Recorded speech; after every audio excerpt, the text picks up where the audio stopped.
Welcome to Turtles All the Way Down. I'm Jake, sometimes Jenk.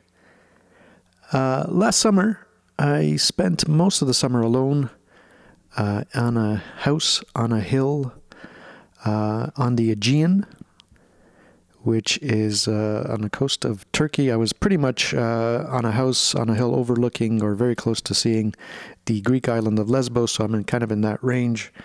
Very historic place. The town is called Foça, which is kind of related to the Greek word and also the French word phoque, which means sea lion.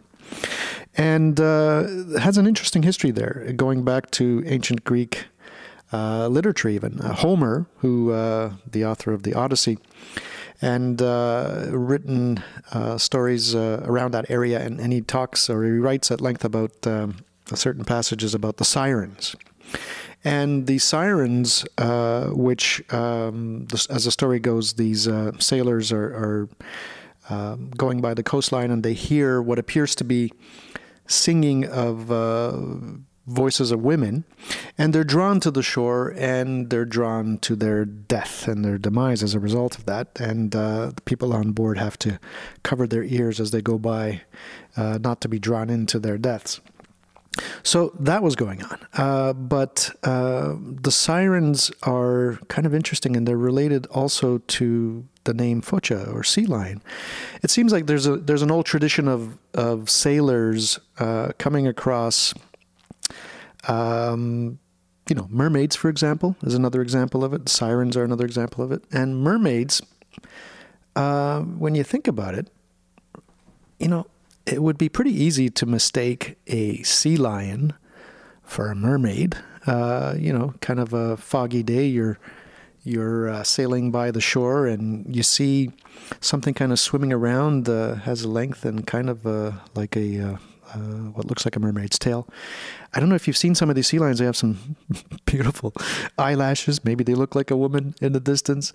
It could also be that you've got a bunch of horny sailors that haven't seen women in a while, and they're gonna fantasize and see women everywhere, and they're gonna maybe even hear the singing of women's voices on the hills.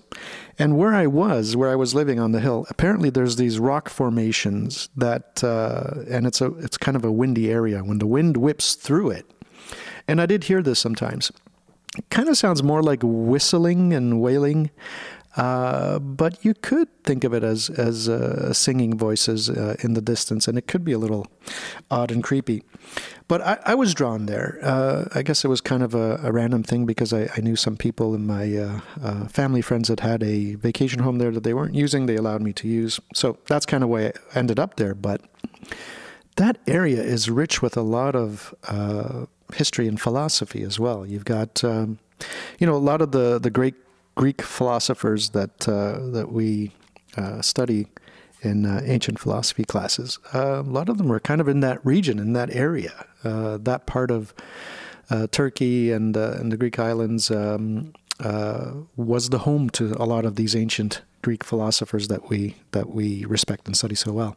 And it's interesting that while I was there, it seems like I spent a couple of months doing a few things. One thing, I got to think a lot. And what I found myself thinking a lot about, for various reasons, was the conception of the self. What is the self? What am I? About existence and, metaphysics, epistemology. Kind of things that, the basic questions that these ancient Greek philosophers might have thought of, 2,000-3,000 years ago. And I also did some music on my own with limited musical equipment. I was able to do or create some interesting musical pieces that I think might have benefited from the fact that I had a limited amount of equipment to work with. That kind of focused the energies and allowed me to make some music with just a few pieces rather than the full set of equipment that I would normally have. And I listen to a lot of podcasts, and I got to say that's probably lent itself to being a motivation for me talking to you right now. I ended up, because I was alone, I had I didn't have a full internet connection there, but I had my cell phone, iPhone, and sometimes when I would go into the have breakfast by the shore. They might have Wi-Fi, so I would download a couple of podcasts here and there and listen to them. So I got very familiar with a lot of these podcasts that I mentioned, in my first broadcast that have maybe influenced me and led me to do what I'm doing right now. But I did think at great length about the self, and I also read a book by Hofstadter called "I Am a Strange Loop," and I'm pretty sure that kind of influenced the direction that I was going in with my thinking as well. I had been, over the years, noticing that, that there is no integrated self, or at least there's no one singular self within me, and I would guess within a lot of people. I mean, we talk about these parts of us. We talk about things like the intellect and the emotions, but I might even draw more examples. I think of a bunch of processes going on within us that are, you could call it things like, the intellect and emotions. You can call it things like sex drive, hunger drive, security, whatever. There's all kinds of processes at play. And some of these are kind of conscious to you when you choose to look at them. Some of them are basic processes of the body that are going on that you really have no sense of. There's, your metabolism is doing certain things, your stomach's doing things, your liver's processing, chemicals. All these things are happening, and all of these are influencing your behavior and kind of directing your behavior, but you're not necessarily be aware of most of them. So I think of them as kind of like a collection of a bunch of what I like to think of as kind of like cyclones. So in a sense, it's a cyclone in the sense that, when you think of a cyclone, it's kind of a movement. It's a process. It's not something you really point to that's definitive and say, there is the cyclone, there's its borders, there's its definition, this is where it begins and this is where it ends, because it's constantly in flux and it's changing. And what's also fascinating about that is that it's not so much the thing itself, but it's the movement around. And in a way, it's kind of moving around a vacuum. It's moving around nothing. But by the sheer activity of that movement and the process, we see something there. And we give it kind of a name and an entity. And it has a being of some sorts that we can point to. But it's not well defined.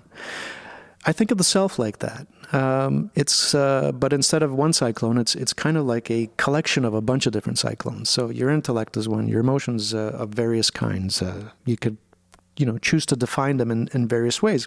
You could lump them together and call them all emotions, or you can pull them apart and see that there are various other cyclones within there. So some you might call maybe anger type emotion, some you might call, love or what have you. So what I'm noticing and what I started to kind of solidify as an understanding of myself is that there are all these processes at play. These cyclones are kind of spinning around. Some of them kind of take on a level of a storm activity and greatly influence what you're doing and your behavior. Sometimes they're kind of in the background. They're not really, at the fore, but they're still having an influence here and there. And what you as an individual are doing is kind of bringing all these cyclones together, combining them in certain ways, having some more power and weight given to some processes and diminishing others. And together that collection, which is constantly changing all the time, is you, is me. I mean, that's, to me, is the self. It's kind of a whole bunch of processes and movements essentially around nothing in itself, but by the sheer fact of all that activity and movement, you have kind of a nebulous understanding of what that self is, that person is. So I started to feel pretty comfortable about this way of thinking of things, and to such an extent that I thought, hey, maybe I'll even go back and finish my PhD thesis and talk about a consumption of the self. Of course, I'm too lazy to ever do that, but I do like talking about it, and these are the kind of things that I hope to talk more about in this podcast. We have Angus Rowe-MacPherson as my guest on this episode. Very cool guy. He is a very talented photographer. You could find his work online, Angus Rowe-MacPherson. He's also involved in a group that's trying to put on a conference of sorts for robotics and artificial intelligence. So, boom, there's a reason to talk to this guy right away. So you've got art and you've got mixed in with, technology in the future. I enjoyed our conversation a great deal. I hope you do also. Talk soon. Is this room bright? Yeah, well, it's lots of hard surfaces, Yeah. lots of bounce, but these are unidirectional mics. So if I speak into it like this. Yeah, essentially it prefers you to be straight in. And Done. I find you have a pretty loud voice, so you don't need to be incredibly close, but I tend to be kind of close to it. But Yeah. Do I have a loud voice? Is that a thing? Check, check, check. How's that? Yep. Say a couple of things. Couple of things. I can say a couple of things. Okay. Done and done. Okay, we're good. Maybe a little bit less light here. Excellent, thank you. I'm going to open this water. Yeah. It used to be a problem for the lights because it was so hot outside that you got in here and the lights. I don't really have, I have an air conditioning system in here, but it's only ever used if you have a bunch of people in here and the lights are on. Yeah. Otherwise, you don't need it at all. But that's your green roof, right? Yeah. So we've got 4 skylights there. Were they in here? No, I put everything in. When did you buy the building? 12 years ago. Yeah, 2004. Yeah, 12 years ago. And has the neighborhood changed radically since Oh my goodness, has it ever? Yeah, like when I it's funny because probably a couple of years before I bought the building, my friend Bob and I were just randomly walking around neighborhoods. We like to do this. We like to go to places we'd never been. And we'd never been here. And we started walking down the street in the junction. Mm-hmm.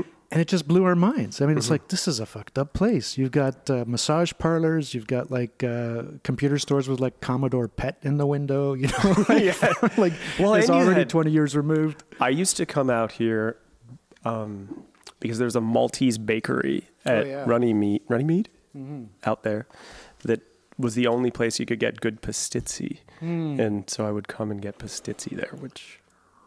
Well, that was the only reason I came to this end of the city. Well, that's the thing. Ethnically, this would have been called a Maltese neighborhood. Yeah. And there's, my neighbor directly behind me is an old Maltese guy. Well, and there's the Bank of Valletta. It's a fully... I think they've moved out finally. Have they? Yeah. The Maltese travel agency has shut down recently. It's going to be a dental shop. So got it. Yeah. Yeah, because the place that I would mostly go to is the bakery, and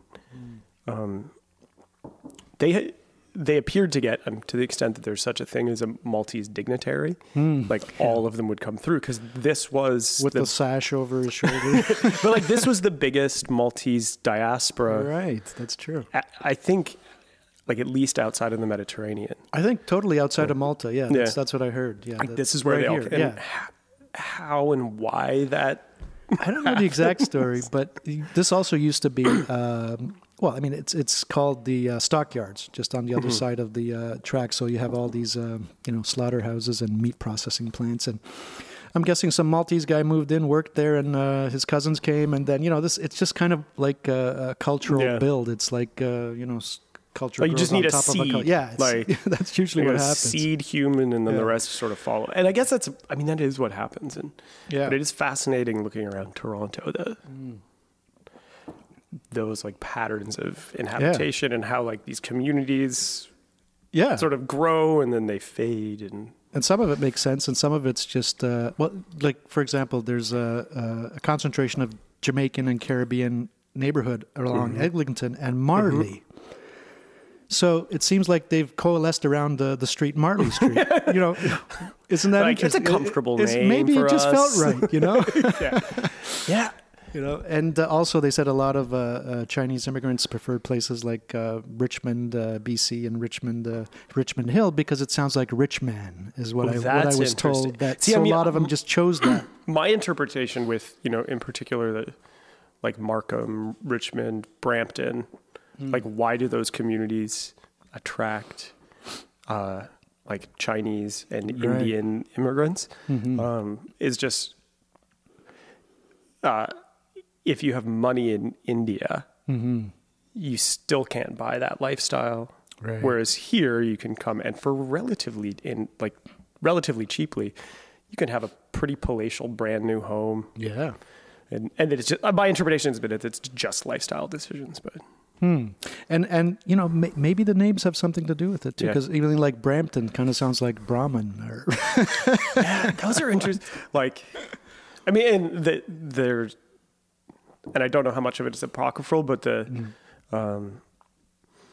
stuff around numbers and Chinese decisions to live places, like people don't move into number 4. Yeah, so realtors are very conscious of this, and they have been in Toronto for a while. But like, I wonder, I mean, is that, was that just a rumor that got I think what I was told is it's something like, you know how our buildings sometimes don't have the 13th floor. It's kind of like that. It's like a lot of people might not take it very seriously, but it's, kind of... it's like a gesture.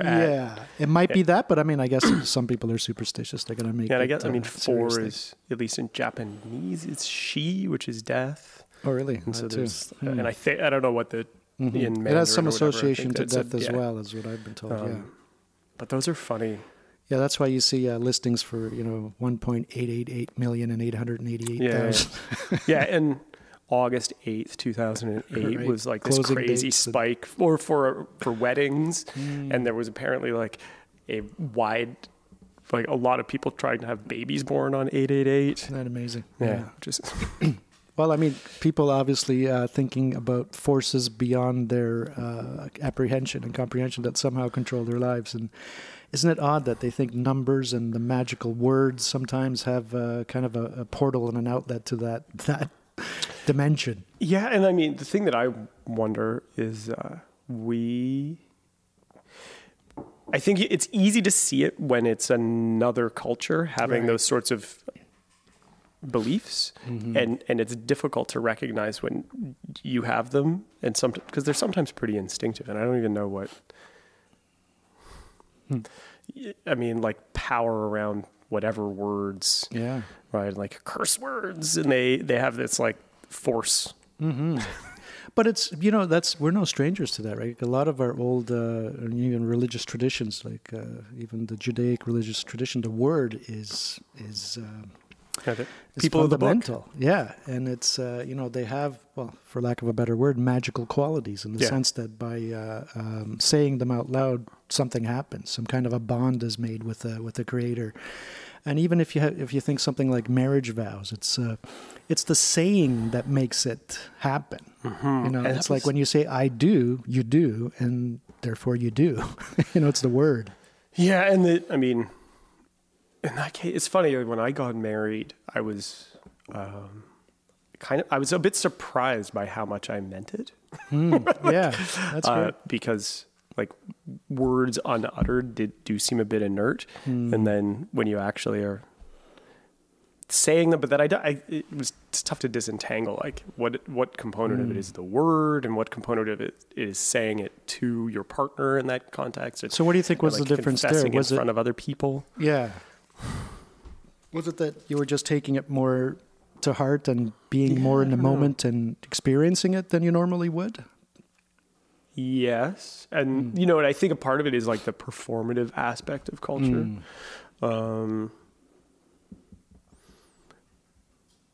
Yeah. So did you feel like a changed person after you said that? No, but I really felt like I meant it. And so to that extent, like, I was suddenly married. I was a husband. Right. And that there were, like obligations and or consequences that went along with that. How old were you when you got married? 34. Okay, yeah. Because I think I feel like, well, maybe this is just a kind of a limited 33. sample. Sorry, 33. Maybe it's a limited sample with the friends that I have company with. But I noticed that a lot of people that I know didn't get married and didn't have kids, and there was a large cohort of those kind of friends. But looking around me, I see the young hipsters walking around with their coiffed beards, and they have the wedding rings, and they've got baby carriages, and it's almost like they embraced it. I think more than we did. It's funny because I'm like the oldest And the oldest person could plausibly be called like a millennial, and the youngest who could plausibly How old be are you called now? Gen X, 37. Right. Okay. Right. So like a little bit older than the oldest Okay, millennials, so and a little bit younger than the youngest Gen Xers. And so like, so you could be dissed on all sides. yeah, exactly. But I think, you know, my cousins and friends who are older, very few of them got married, and like the counterculture instinct was maybe a bit stronger. And then like the younger sort of millennial types seem to be, I think there's a rise of like comfortable conservatism. I don't mean like political conservatism, but like lifestyle conservatism. There's a lot of nostalgia too, right? Yeah, and it's so. also for a nostalgia for an age that they weren't around for, obviously. So it's like a storybook nostalgia. I mean, to us when we were growing up in the 70s, it was like the 50s. Although it was only 2 decades removed, it seemed like, well, you know, you watch Happy Days or something. It's kind of a magical period. Yeah, and I mean, it's funny though, because for me, I was raised by people who were raised in the 50s. Right. And so I feel like there's a generational kind of reproduction of cultural patterns. There's an echo, right? Yeah. Yeah. You see it in music for sure. You see it Totally. in film. You see, you know, resurgence of film noir. And well, remember the 80s, all of the movies in the 80s like referenced youth in the 50s. Right, like Stand By Me and all these, like there was a very, Back to the Future. there was a strong parallel between being an 80s kid and being a 50s kid. And it's funny because the producers would have been people that were from the 50s that were in charge of all these productions. And I guess it's no surprise they're going to greenlight films that, hey, that reminds me of when I was a kid. Reference things. Yeah. And I mean, at the same time, like, I don't know how much the 1960s, 70s sort of like youth quake thing was just a demographic phenomenon as opposed to like real social change that, you know, it looked like society was getting anarchic and creative and wanting to tear down the walls, but it was just that there were a ton more kids proportionally than there had been before. And so they sort of just took the cultural narrative. And then now when that same population is old, we get like regressive conservatism associated with like people aging, and we get Donald Trump, right? Yeah. And you're like, it's the same population, it's the same group of people who were youthquake anarchists and then now are Trumpists. Yeah. And it's funny because, there's very much a parallel there in the sense that when the 60s happened and all this, psychedelic hippie culture, that scared a lot of people, right? I mean, that's why you have Nixon come on the scene, and all of a sudden he's the guy that's saying law and order, because everyone's panicking to see long-haired kids doing, which aren't really a threat to them at all. But the fact that it's so different and weird to them scared the shit out of them. And then you get someone like Nixon, someone like Trump is maybe trying the same thing, but nowhere near as smart and strategic as someone like a Nixon. Although it seems to be working. So. It does, yeah. It's even easier now. I don't know what I'm getting. I don't know if it's not strategic. He appears to be very strategic. Like only in the sense that you're right. But it seems like he's built a lifelong set of skills strategically to basically be the center of attention. That's a strategy. My strategy is, how do I get out there and have people talk about me and think I'm great? And that's the way he does it. I don't think it really goes beyond that. He just likes to be lauded for and that it's an instinct level. Yeah. I mean, I read an article though talking about how prescient he was as a 20-something rich kid. But there's a bunch of those. And 20-something rich kid whose dad was a developer. And again, I mean, there's not tons of them, but there's a bunch of them. Yeah. But he was the only one to understand what it meant to be that there was an opportunity to be a personal brand. And I put that in. I hate the terminology, but no, I know. Yeah, he embraced his name and putting his name on things and associating his work life with himself in a really strong way But it really fits a sociopath's personality because the braggadocio just comes naturally, right? It's like, I like to do this anyway, so let me just keep tooting my own horn and it'll work for me, and it has. And we do fall for that. That stuff. I mean, it's frightening how and again we're animals, we respond to things kind of animalistically, and he behaves like an alpha. Yeah. And And but he behaves like a con alpha in the sense that he seems to be mimicking the moves of an alpha, but he doesn't necessarily have the qualities of an alpha. I mean, that's kind of what it seems to me. It's like he's honed these skills. Yeah, and that's interesting. I mean, we clearly, I think, respond to some of the broad strokes apparent behaviors of an alpha. But you would think that, like at an instinct level, we would be tuned to sniff out the bullshit. That's right. But we're not good at that. We can, but we still respond instinctively, right? Like the McDonald's hamburger, it's terrible. Maybe like whatever fast food, we know it's bad for us, but when we taste it, it's just the salt and sugar takes over. The notes hit the right notes, and we love it, and we can't help ourselves. And I feel like there's a similar like instinctive response to some of these people. Yeah. It's a response of the body rather than of the mind in a way. Yeah, it's at the same time. How am I going to say this? I sometimes think that and when I say our, I mean like people like us, Canadians, looking from the outside, whatever.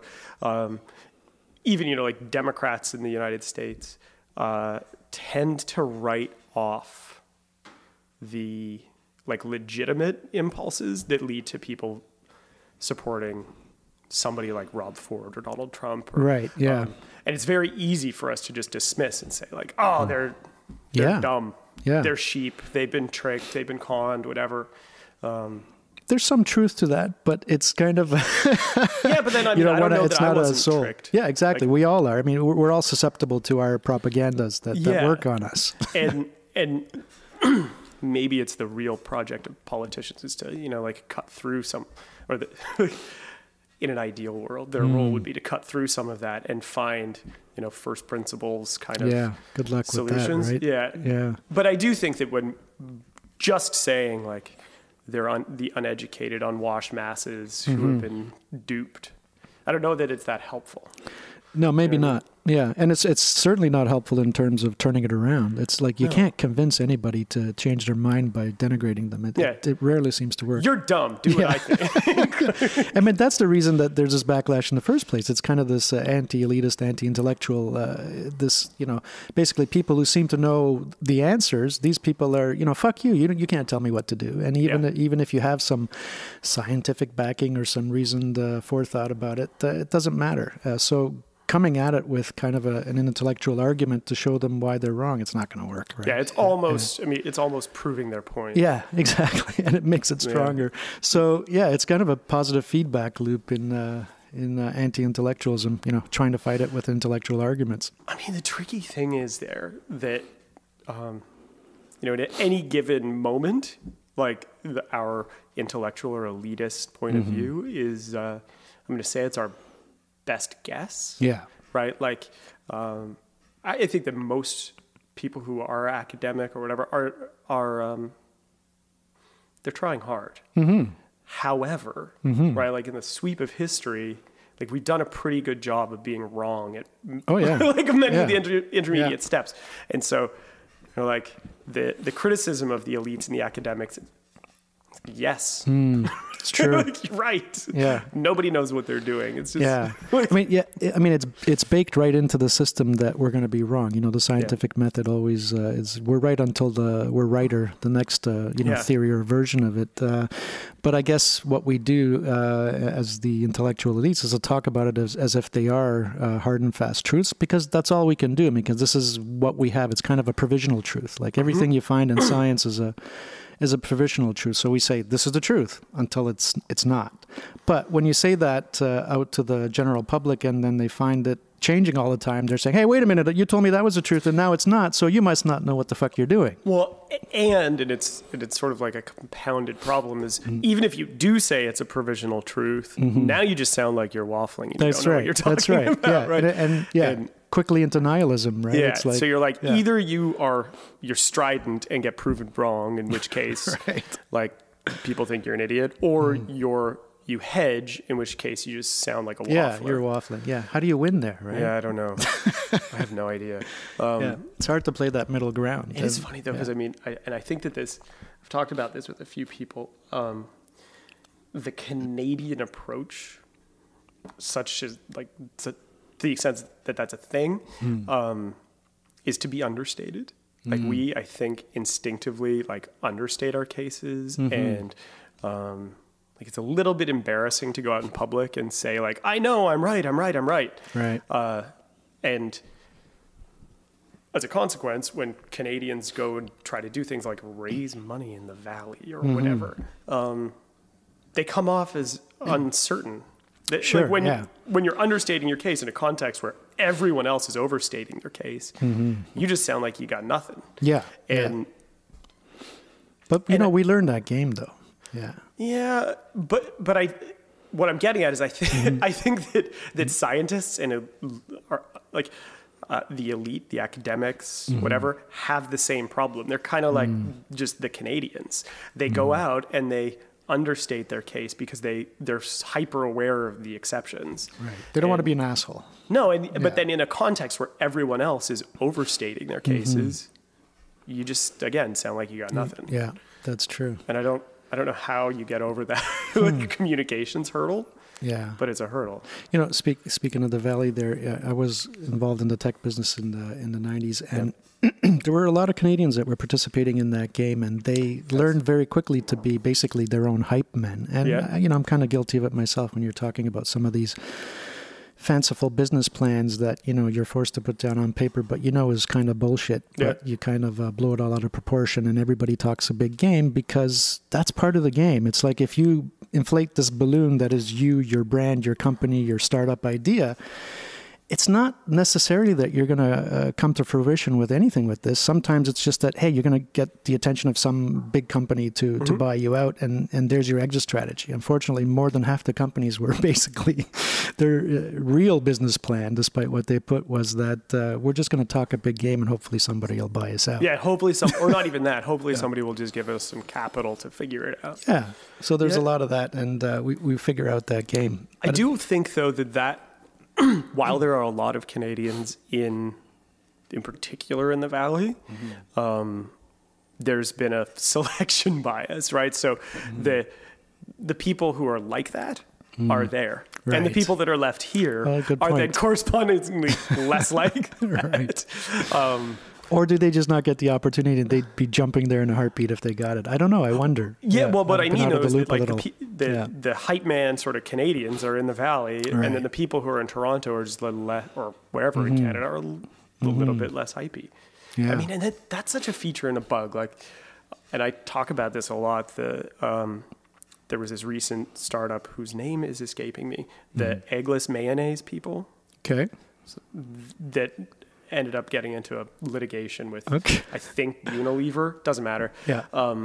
But it was a funded Silicon Valley startup making eggless mayonnaise. Weird. They raised an $80 million Series A. Nice. And the idea that could be, that's sort of like a third tier P&G or Unilever product could be positioned as like the next big thing of like the Silicon Valley tech universe speaks to me about the ability of that ecosystem to just generate hype. Right. And had eggless mayonnaise come out of Cleveland, right? Like no one would have paid any attention, but it was, you know, it had some Andreessen Horowitz money and it was in the Valley and therefore it's a tech product. Get on the bandwagon. Yeah. And you're like, well, it's just weird. It is weird, isn't it? And I think that in some ways the special power that they have down there is the hype machine power. But I'm just curious about that particular startup. Do you know if it was essentially based on a kind of a proprietary technology, or was it just a marketing of it? I believe okay. There was so some that's kind of the angle that they're going with. Yeah, and I'm sure that, I mean, I don't know if it was a patentable thing or whatever. But because I mean, like almost independent, like, I don't know, whatever. It was made out of genetically engineered algae or something, whatever. Like, it's cool, it's techie, but it's still spreadable. Like, it's a spread to go on a sandwich. Like, I just don't see it revolutionizing people's lives. Other than the fact that, like, fewer chickens need to be raised for my there's a story there for my bread spread stuff. But so to the extent that I tend to think that what we mean by a technology product is something that, you know, both has a relationship to engineering, but then also has some kind of like technological social consequence. Right. I mean, just the product of engineering is in an echo chamber is just it's just an inert object. So you have an engineering background. Yes. Sort of.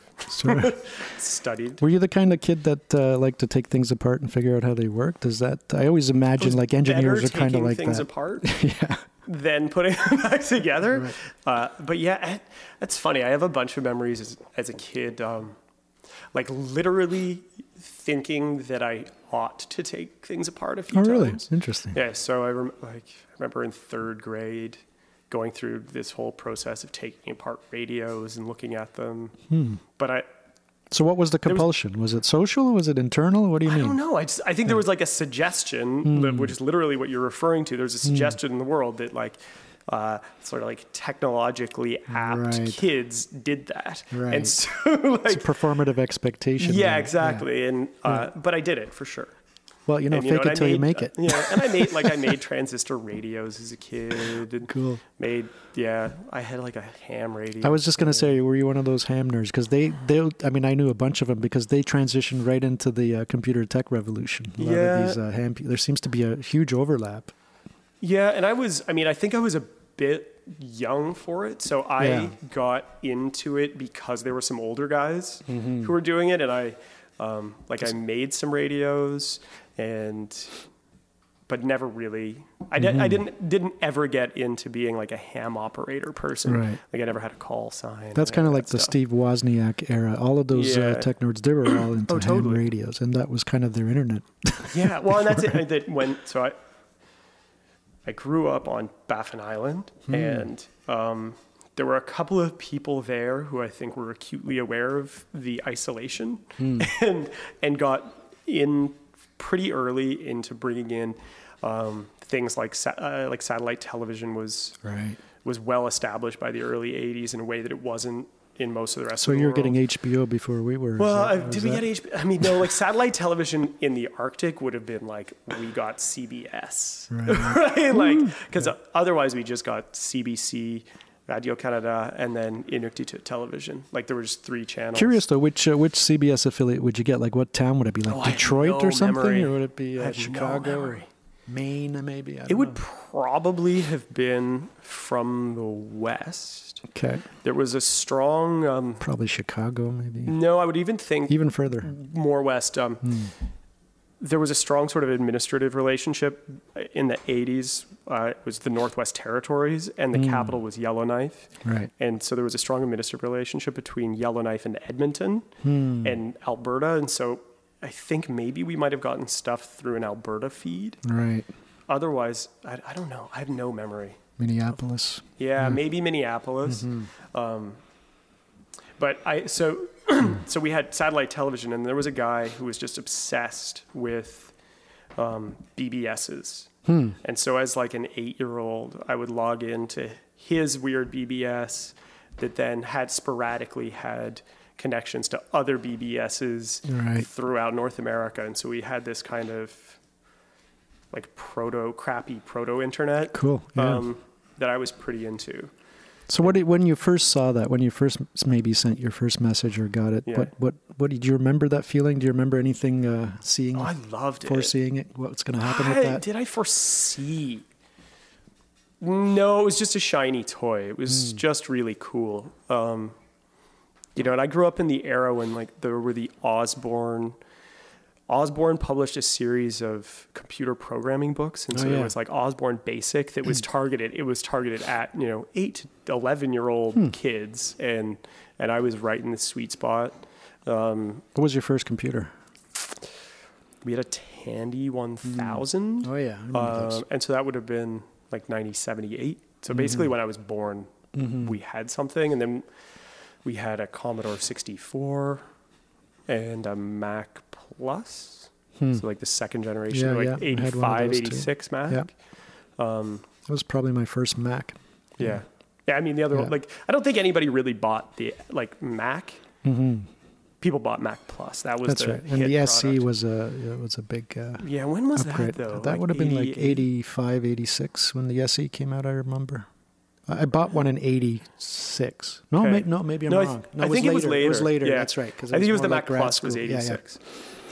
Yeah. That's right. I mean, and those things are crazy. Like I remember my dad. So we lived in Iqaluit, and then we moved to Kingston in 86, 87 for a year because my parents were doing grad school.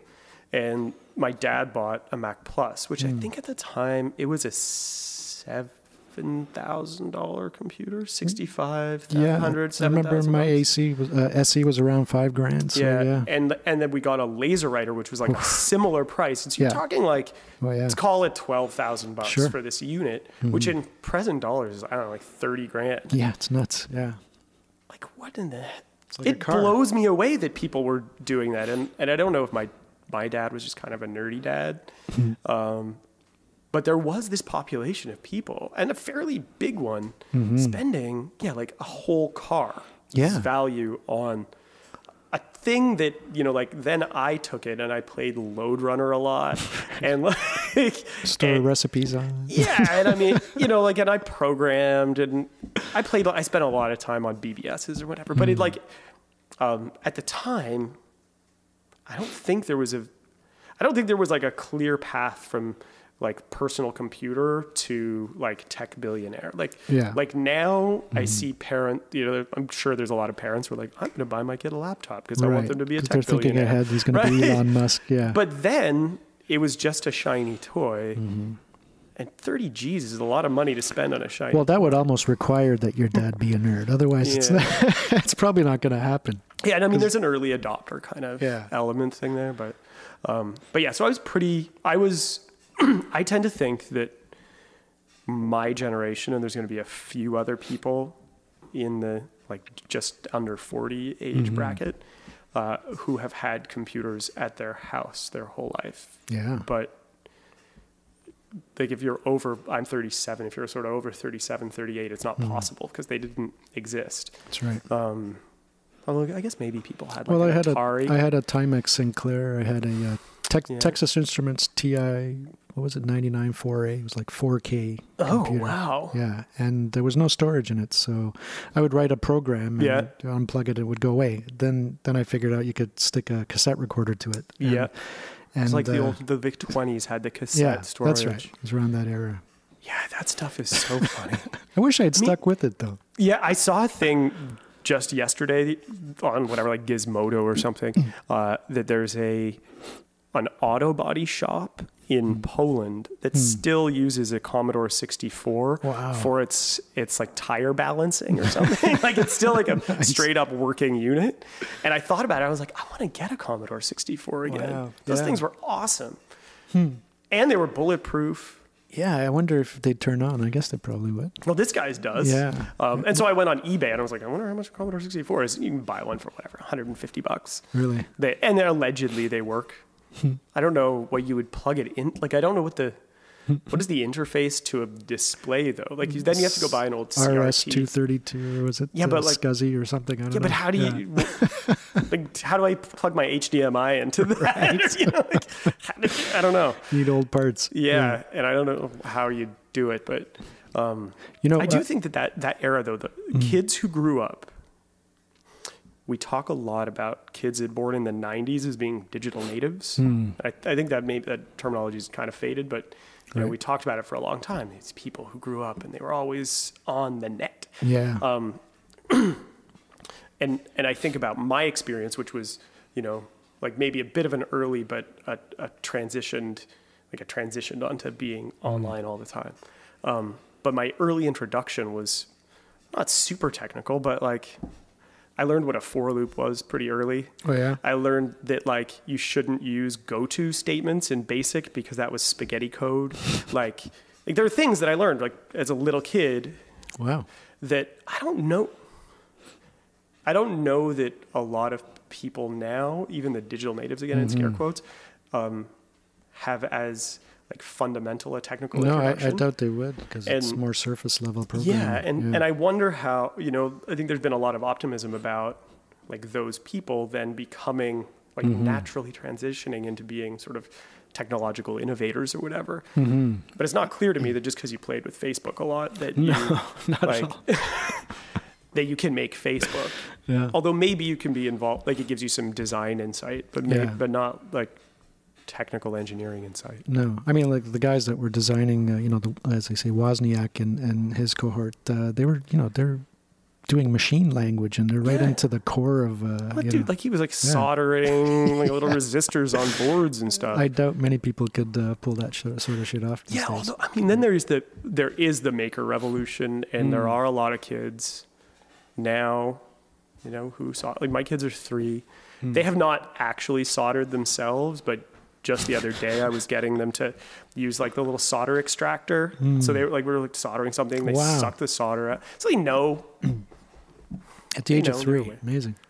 Well, I mean, like it's just a little extractor thing, but like they like to play with machines. They know what they are, and so there are going to be parents like me, and there's a lot of us who are like indoctrinating our kids early. I was going to say, because I mean, your kids are even, another generation ahead again, and I guess they're playing with iPads right out of the womb, essentially. So it's a whole different thing. I mean, that's a whole, I mean, in terms of the design of those devices, witnessing kids using. Did you see that with your kids? Like, is it blow your mind? Like, the only thing that they can't reliably do is enter my code. Right. Because I haven't told it to them, right? Like, but they've tried, right? I'm like, I'm not telling you. They might randomly get it. Yeah, they might. It's 6 digits, so it would take them a while, whatever, like a lot of attempts. But they're always like picking it up and trying, and then it locks the device out, which is annoying. But, but they, the interface on those iOS devices is ridiculous, and they effortlessly use them. And now at 3, And isn't it interesting that Apple is always, that's one of the things that people point out, that you can give it to a kid who's never seen a computer before and they can probably figure it out, and that's something that they were proud of. But it's funny, it was embraced by the more highly educated were embracing a computer system and a way of user interface that was actually easier and simpler rather than more complicated. So like you mean in the 80s and 90s when Mac still dominated in like the arts and parts of academia? Right. Yeah, in the early days, it was like the Windows world seemed to be of the engineer, and the Mac world seemed to be of the artist and creator. And it's fun. I just read that as read that as like paradigmatic, like disruptive innovation. That the Apple people were pursuing the high end of the market and were doing it deliberately and by being expensive, and that Windows or whatever won because it was cheap and good enough. And closer to a concept of open source, although they weren't. But I mean, the fact is that you could write your own stuff. You could hack it. You really couldn't do that with a Mac. It was a closed ecosystem. I do because again, as a kid, I had a Tandy, I had a Commodore, I had a Mac. All of them were well conceived, like closed loop devices. They were unitary boxes. Kind of like appliances. Did something. They were appliances. Yeah. And then during the sort of like real rise of the PC in the 90s, I found the just like the proliferation of wires and crappy peripherals a little like pretty distasteful. Inside the which one? In the PC world, like I would look at it was chaotic. It was chaotic and just unaesthetic, and the experience was never well conceived. No, is that because it was made by engineers and not marketers and designers? Well, I think that's a thing. I mean, so I went to engineering school, and my vision of engineering school was a bit weird. Have you seen Real Genius? Do you remember Real? Which one's that one? It's a Val Kilmer movie from the 90s or 80s rather. He plays this like eccentric genius at a school that stands in for Caltech, and they have sort of like wacky adventures and misadventures. And I imagined engineering school to be like that, like a little bit more anarchic and like, yeah, eccentric geniuses. Kind of a counterculture type. Kind of a counterculture thing. And then I got to engineering school and discovered that it's really not that. Right. And I find myself to like live somewhere between, you know, like a technical way of thinking and a very like artistic way of thinking, which I think averages out to what we call design, whatever the heck that might be. That's a good way to put it. Big world. Yeah. But I don't know that most of the people who are selected into engineering have that mindset. I would doubt it. Yeah. And you fall in love so easily with like your narrow technical domain and forget that when you're making a thing for humans, they have to care. Humans who know less than you. What's that? Humans who would know less than you. Or who just give a shit less, right? Yeah, They're like, I don't care that you came up with some cool new algorithm for solving a like an arcane machine vision problem. Like, it's technically interesting, and even if I personally find it technically interesting, it doesn't mean I want to like deploy your awkward use case in real life, and it doesn't mean that just because you came up with a neat like technical solution that any use case is legitimate. That's not going to excite everybody. No, and I do think that broadly is a defect in how technology gets made, is that it gets made by engineers. Yeah. And it needs to get made by engineers or, you know, like maybe a group of engineers with a more of a, like a social conscious or something. Well, I got to think that the success of Apple has had some say in changing that. And I mean, you see at least more ostensibly more talk about that sort of thing, and design being a more inherent part of making the user interface more usable for the person rather than the engineer who built it. See, I think part of I agree. However, a lot of what we talk about the design of Apple is the beautiful curves, is the nice bezels, is the like high resolution thingy. Well, I'm thinking really more the creative. OS. Yeah. Or I think it's even just the root conception of the use case. Like, what can this thing be in my life or in people's lives, and how can it slot into people's lives? I don't know that level of thinking is as prevalent as the like, let's make it look prettier. Right. And finally, we're like, oh, we're going to hire typographers so stuff looks nice, but if it's a terrible idea, it's still a terrible idea. You can't dress dress up a pig with lipstick. Yeah. And I mean, I often think about the evolution of the cockpit of a car and how now it's baked in, right? Like, we drive, depending what country you're in, you drive on one side or the other, but aside from that, like the layout is established, like the width of the vehicle is established, the layout of the thing is established, but in 1870 it wasn't. There were some things, there were preconditions, like the width of the road was sort of a standard unit. But aside from that, like, cars could have gone any number of ways. And I think like there was design, there was some intentional stuff, and then there was just kind of like we collectively stumbled into this solution, and it happened incrementally. Is it kind of like a process of evolution where the good design choices get reiterated in the next year's model, and or the bad ones get baked in, right? That happens too. And that's something that with humans. And I guess that's what evolution is, right? It was like it was fit enough, or it was fittest, or it would like a bad thing happen to like be stapled with something that was really good and whatever, adaptable. But I tend to think that process is a process that we're continuing to go through, and with a whole new slew of like information-y technologies. And information technologies now controlling physical systems, self-driving cars, and yada yada yada. That we're in another phase where some of these typologies are going to be established, and I think we need to think about it. Oh yeah. Right? Like we need to think about like, what are these physical things? How do they interface with our lives? And like, what do those interfaces mean as like components of a social system? Well, this kind and I don't know that those are engineering problems. Right. Well, yeah. How do we live with robots? Yeah.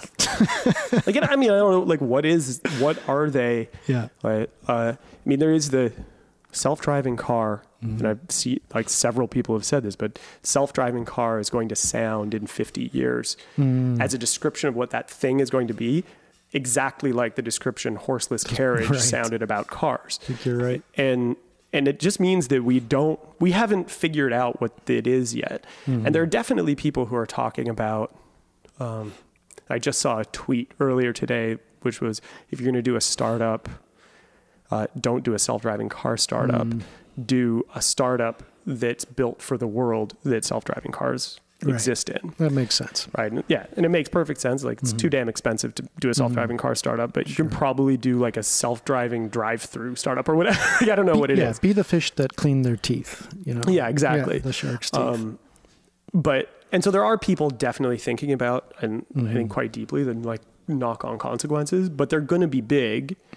And, do you think I have the sense that driverless cars are going to be kind of it's not going to be around for a long time, because to me it's if you have driverless cars on the road that are basically, via software being bunched up and moved along on a straight line, it's essentially train cars, right? And if you have, why not just have train cars? And except there's a convenience element that I could get. A self-driving car is a train that comes and picks me up at home. Exactly, yeah.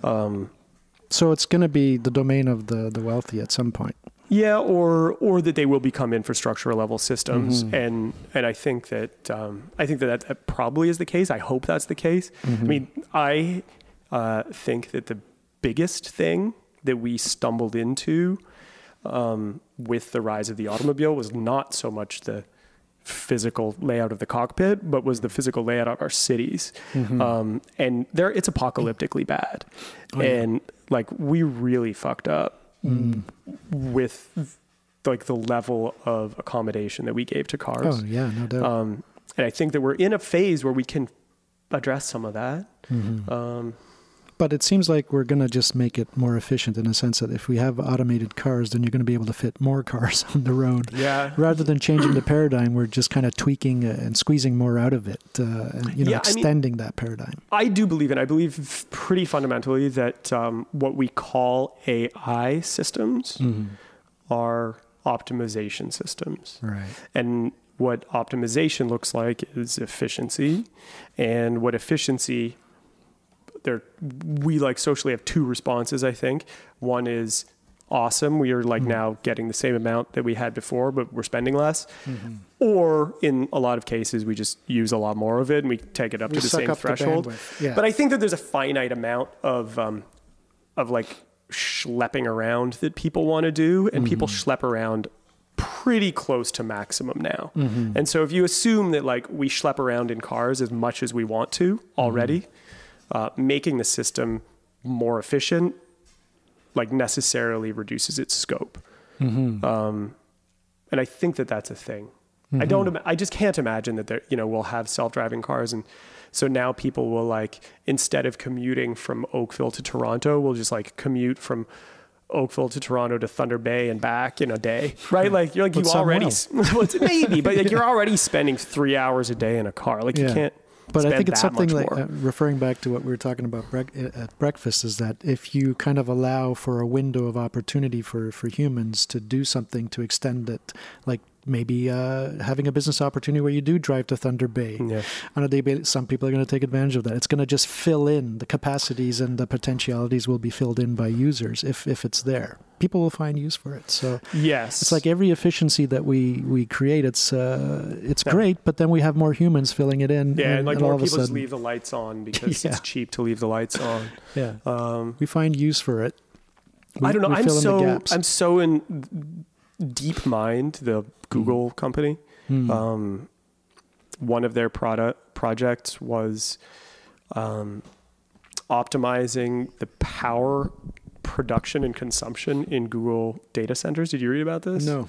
And so they did a little project. They like ran their algorithms on it, and the reported consumption reduction is 15%. Significant. Wow. Which is like, that's like several coal-fired power plants offline. That's a lot of dough to them too. Like it's a thing, and it's a huge amount of money, and maybe, you know, I think that power consumption, you know, is it a limiting factor for Google? I don't think so. Probably not.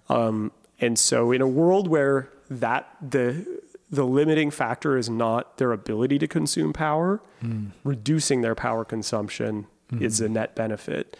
And so the question is around like personal mobility. Has the fact that I have to drive my car been a limiting factor in terms of how much personal consumption I consume? And I would say that at least in North America, it doesn't appear that anybody has really taken that seriously as a limiting factor. Maybe, you know, like the cost of gasoline. I'm not sure I totally followed you. So the limiting factor, what I hear is that if I have a self-driving car, I'm going to be able to spend more time on my smartphone, you know, downloading apps and taking engaging in other consumer activities. So in a sense, you're filling in the gaps with that. Yeah, but it's just not clear to me that not being able to play with your smartphone while you're driving has led to you driving less far and consuming less driving time. But maybe consuming less things and products because you just, you know, you have more time to actually engage with other things. That's interesting. Right. So if we're sitting in self-driving cars now, we're now doing something else, which might be like whatever. Equally consumptive. Right. That's interesting. So again, we just seem to, if we're given efficiencies, we just find ways to fill it in. Yeah. And that's what worries me. Totally. I just think, and I mean, maybe it's a failure of imagination, but the inefficiencies that have been baked in with our current model of personal transportation are like just so ridiculous. You know, like surface area of our city being like 50% or more dedicated to like just hard surfacing for those personal, like just the parking spaces. Yeah, it's just ridiculous. I think that if we can figure out new approaches to personal transportation that ameliorate some of those inefficiencies, I just can't imagine that the alternative is going to be much worse because the present is pretty awful. True. But one of the ways to mitigate that was one of the promises was that we were going to be able to stay home more. Like we wouldn't have to, you know, congregate in offices and work together. We could remotely connect via, you know, video and audio. But that hasn't really happened much. And it also sounds like a nightmare to me. Yeah, I do think some of the like visions of what technological solutions like that look like are kind of anti-human. And you know, again, we're animals. We like smells, and mammals like to be near other mammals. Yeah, and the idea that we could all just sit in our own suburban corner and connect digitally seems really dehumanizing to me. Yeah. I mean, I guess there are populations who like to do that, I suppose. But I would bet there's probably demonstrable rates of higher depression, et cetera, when you're, you know, working at home versus working with a bunch of people in the same room. That's just inevitable, the way we're built. Yeah. And I mean, I think that my like optimistic hope for things like self-driving cars and yada, yada, yada is, you know, that our city streets become less populated by these big dangerous machines. Right. People come out of their homes more, right? Like in an ideal world, the technological solutions don't separate us. They provide more opportunities for people to encounter each other. Yeah. I think. Ideally, but we'd probably just fill it in with more people to consume more. or more just like Angry Birds time. It's like I just played. You mean highly effective time? Yeah, exactly. Like just more weird little app-based games. Yeah, more people. The more people question is interesting. Yeah, I mean that's a fundamental thing we're just not addressing. But and it's a big but. The like wealthy industrialized nations, from what I understand, with a couple of sort of notable exceptions, have under replacement rate reproduction. It's like a natural part of the feature set of an advanced country is that your birth rate goes down. Yeah. And like and you know what I mean? I think there are some really complicated confounding factors in there. You know, like advanced economies have correspondingly expensive education systems, and it becomes correspondingly more resource intensive for a parent to raise their kid. And so maybe people here are limiting the number of kids that they have. Right. Despite the fact that they might want more because of other confounds.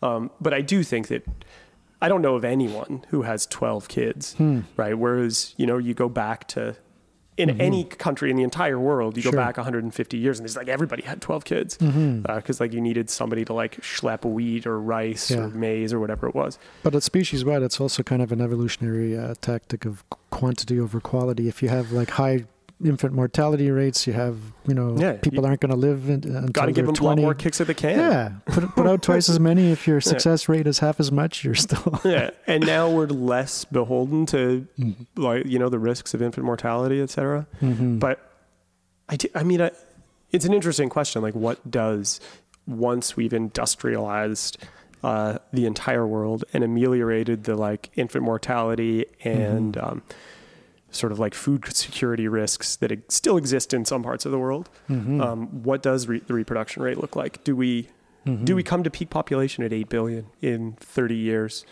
you know, and that it just declines and we decline over the next couple of centuries back to a lower equilibrium? That sounds like that would be a kind of a natural progression towards such an equilibrium, but unfortunately, or maybe not adding judgment to it, but the current system that we use, what we call the capitalist system, doesn't really allow for that because it's baked right in. This idea of growth is essentially what's striven for in every case, and every corporation and everything that you know purports to have some value in the system says that we have growth and we will have growth next year and we will have this much growth the year after. So therefore, invest in our stocks because we have more growth. But you know, anything that grows like that without limit sounds like a cancer to me. I mean, you know, it's like the same model. It's eventually it's going to overtake the system if you just allow it to continue in that trajectory. Yeah, so, I mean, but that's what creative destruction is, right? That if you like believe Schumpeter, then hopefully the incumbents get destroyed every once in a while, and you have this like process of replacement. But is that often done with horrific violence? Is that yeah, and that's a thing. Sometimes that happens. Yeah. Did you read the Piketty book Capital? You know, I skimmed the outlines of it. I listen to the audio book, so I got I got like a précis level picture. Yeah. But like that's kind of his argument, right? He's like, rich people are getting richer, and like this is going to happen to the limit, and the limit is like one guy has 100% of everything. It's a simple math problem, really. Yeah, but I mean, like math, it's also a simplistic math model, right? Sure. And it elides the complicated social features of what you know being a wealthy person in a polity looks like, and. I don't know. But I mean, if it's true that the compound rate of return is going to be such compared to something else, and then it becomes almost inevitable. Like, it's kind of hard to argue with that. Whether the timeline is right or wrong might be something unless we introduce a reset button of some kind. There has to be a reset button. Yeah, it's eventually going to find that curve and that trajectory, and at some point the sand is going to reach a peak and it's going to collapse down, like, you know, inside an egg beater. Yeah, and I do think, I mean, that the right and the representatives of the powerful elite, when they fight against, you know, tooth and nail against things like unions, and the top-down power structure fights against the bottom-up power structure, they win a lot. But it does seem like kind of a Pyrrhic victory because you're like, you won, except that now we're like 3 steps closer to revolution. And what revolution looks like is like way worse for you. It's a short-term gain for like a huge systemic trade-off. You're like, you like have to pay 1.5% less like whatever marginal tax rate, Good for but you. you're way more likely to get decapitated in a pitchfork revolution. up your ass. Yeah, it doesn't seem like a good deal. No, But- I mean, yeah, for people that really pride themselves on being, strategically inclined and working all the numbers, it seems like they're missing a calculation there. Yeah. Like, do I make this much money and risk the pitchfork up my ass? I would say no. What is is it Back off Jamie a little. Dimon? Yeah. Jamie Dimon, who said that while the music's playing, you got to dance in Yeah, 2007 I mean, there is that or way whatever. of thinking, yeah. It's like, I'm a capitalist. I run a big capitalist company. Like, I might appear to be powerful, but there are other weird systemic power. Like, everybody's a puppet in the system, even if you're a powerful puppet. That's true, but, I gotta, yeah. either I, as whatever, a leader of a major bank, either I know things are going sideways and I can behave that way, but then just my bank collapses. Well, I guess if you're thinking in the big terms, maybe the bank should collapse sometimes. And of course, he's not going to think that way because he's looking at it from a narrow Well, it's a ecosystem. self-interest thing. And how do you divorce? Like, it becomes a collective action problem where every individual in the system is motivated to behave in a way that screws over the system as a whole. Yeah, but how do you ameliorate that? I have no idea. Well, having some element of that in the system is good and it's efficient, and a little bit of self-interest there goes a long way in terms of bringing out efficiencies. But if you turn it into an idealism where it's like the way to do everything, and then take it to extremes like we are apt to do in our species, when we find something good, we think more of it must be better. I think you look at silicone breast implants. Breasts are nice, so 10 times bigger must be 10 times better. And kind of like the Trump, gold lame, everything, whatever. It's because come on, some of those gold like ballrooms and things, they look pretty awesome. That's amazing. Liberace Gaddafi kind of vibe going on. See, because that's the funny thing about it. This is a total aside, but like the Donald Trump aesthetic, if it was Liberace, right? Like, if he owned it, he was like, I'm just flamboyant and totally awesome. Oh yeah, I'd be behind that like crazy. Well, but when it's just like I'm a judgmental asshole, plus I have like a weird gold lame Lamborghini. It doesn't now you're just an idiot. It's what a nut job. But I do. Sorry, where were we? You know what? This might be a good time to take a break. Yes. About an hour in, I always take a break. Whew. Fun conversation. All that stuff. So how much do you like Pro Tools the shit out of this? Not at all. It's mostly like a straight conversation. Done. I'll just take this part where we're going to the bathroom. Yeah. That's it.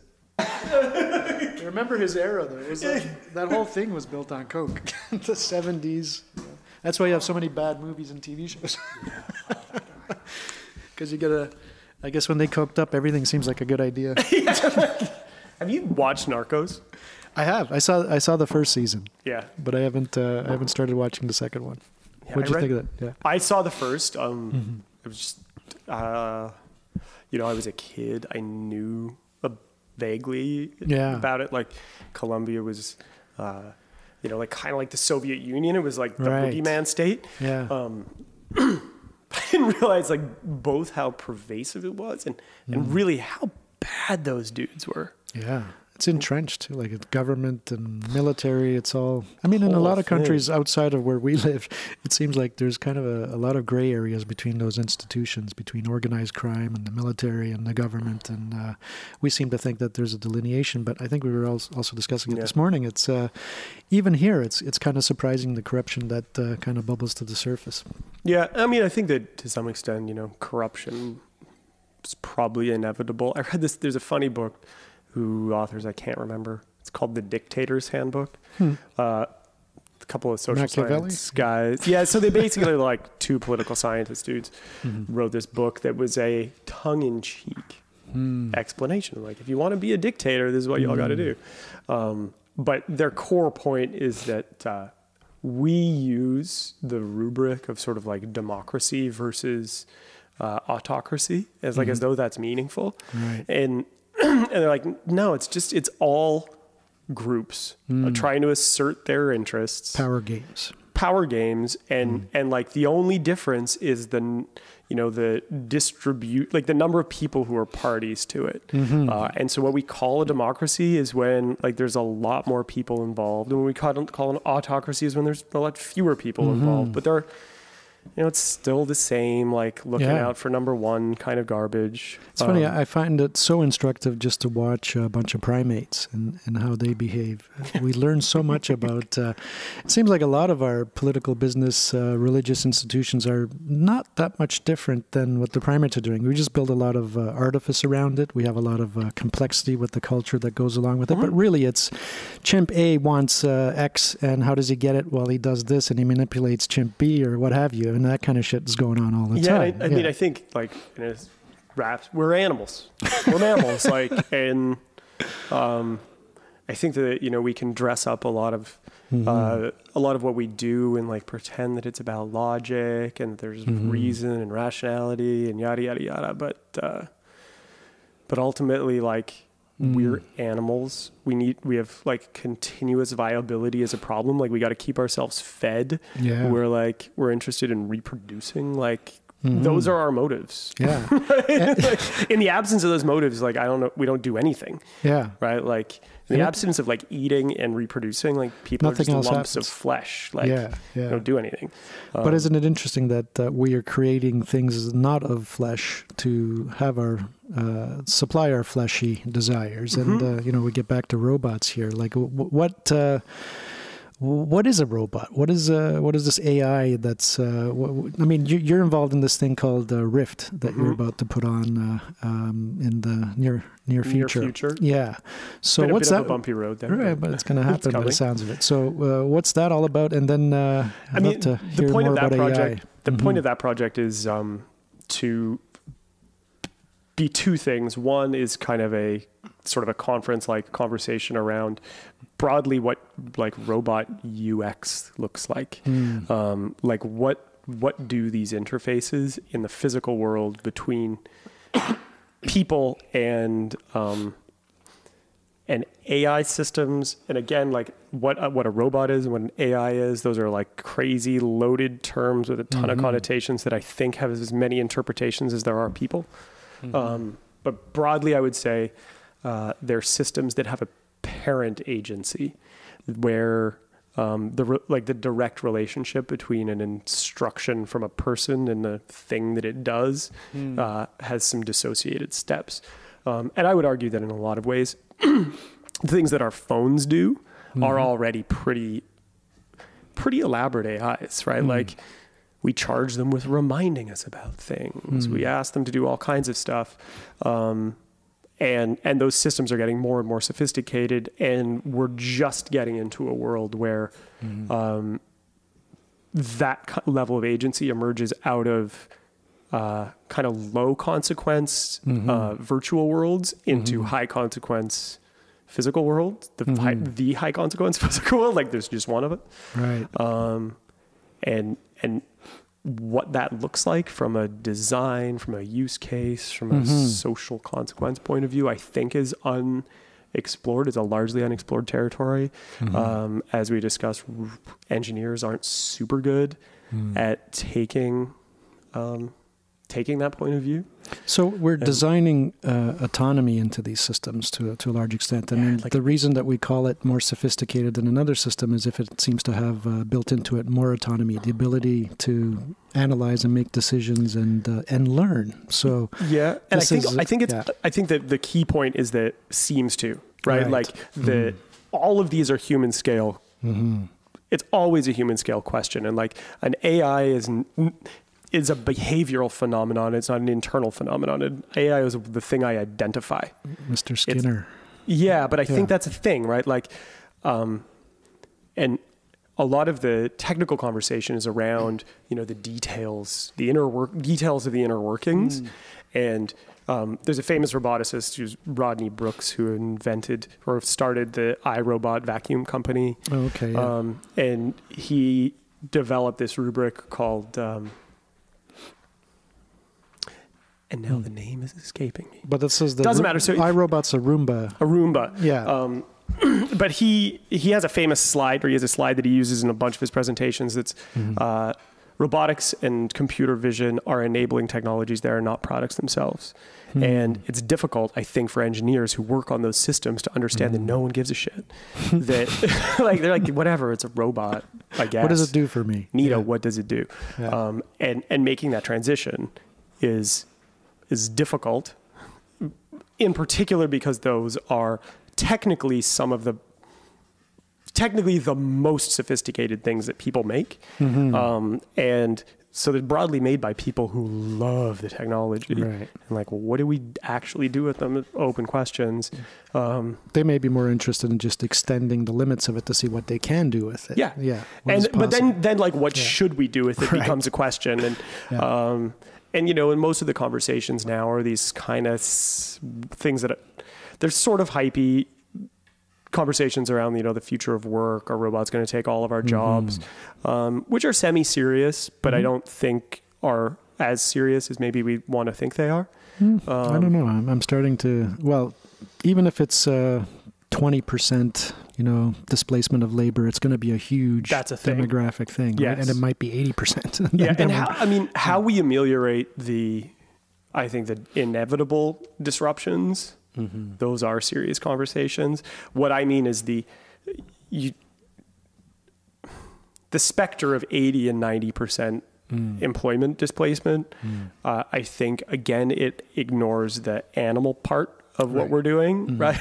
Like, and there have been big shifts in the like patterns of employment over the last couple of 100 years, you know, and nobody works on farms anymore. And we have like 20 times more hairdressers. Yeah. And maybe what a world where robots do all the manual labor looks like is people just sitting in a big circle grooming each other. And like, that's work. Back to the primates, right? Like, but that's it, is that our motives in the world are not purely,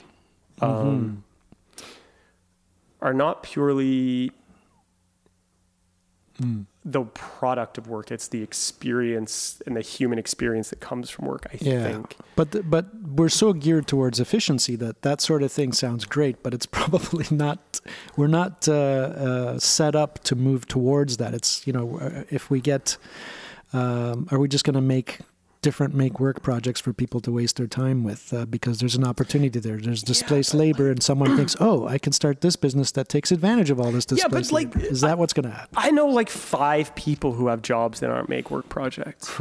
Right? Like, I was having this conversation with a friend of mine who's an ER doctor. And I was like, you're the only person I know who actually does useful work, right? Like, everyone else I know is in finance or in the arts of various kinds. What are you saying? The arts aren't? They're useful, but they're useful because they're cultural phenomena, right? And I don't know that... a robot can do culture, because what culture is a human phenomenon. And But a robot will be able to do it when it's an individual. Yeah. When it's a being that we give it some kind of right. And then in that sense, we'd have to take it sure, and we're like 1,000 years in the future. Well, I don't know. You think it's that far? I think we're a lot farther away from something being truly having interiority in a way that we would ascribe interiority to it. But, you know, some would say that it's kind of hard to even figure out do we even have interiority in the sense that we think we do? I mean, is a robot going to be any different that has sufficiently complex neural systems? And, you know, if you're talking like B.F. Skinner and a behaviorist, if we're all acting and quacking like a duck, who's to say that I can question your consciousness? I don't know. You might be just... except that you evaluate, I think, this is like Science by Angus, but like you evaluate my mindness, my experience, like that I have an experiencing self through analogy to yourself.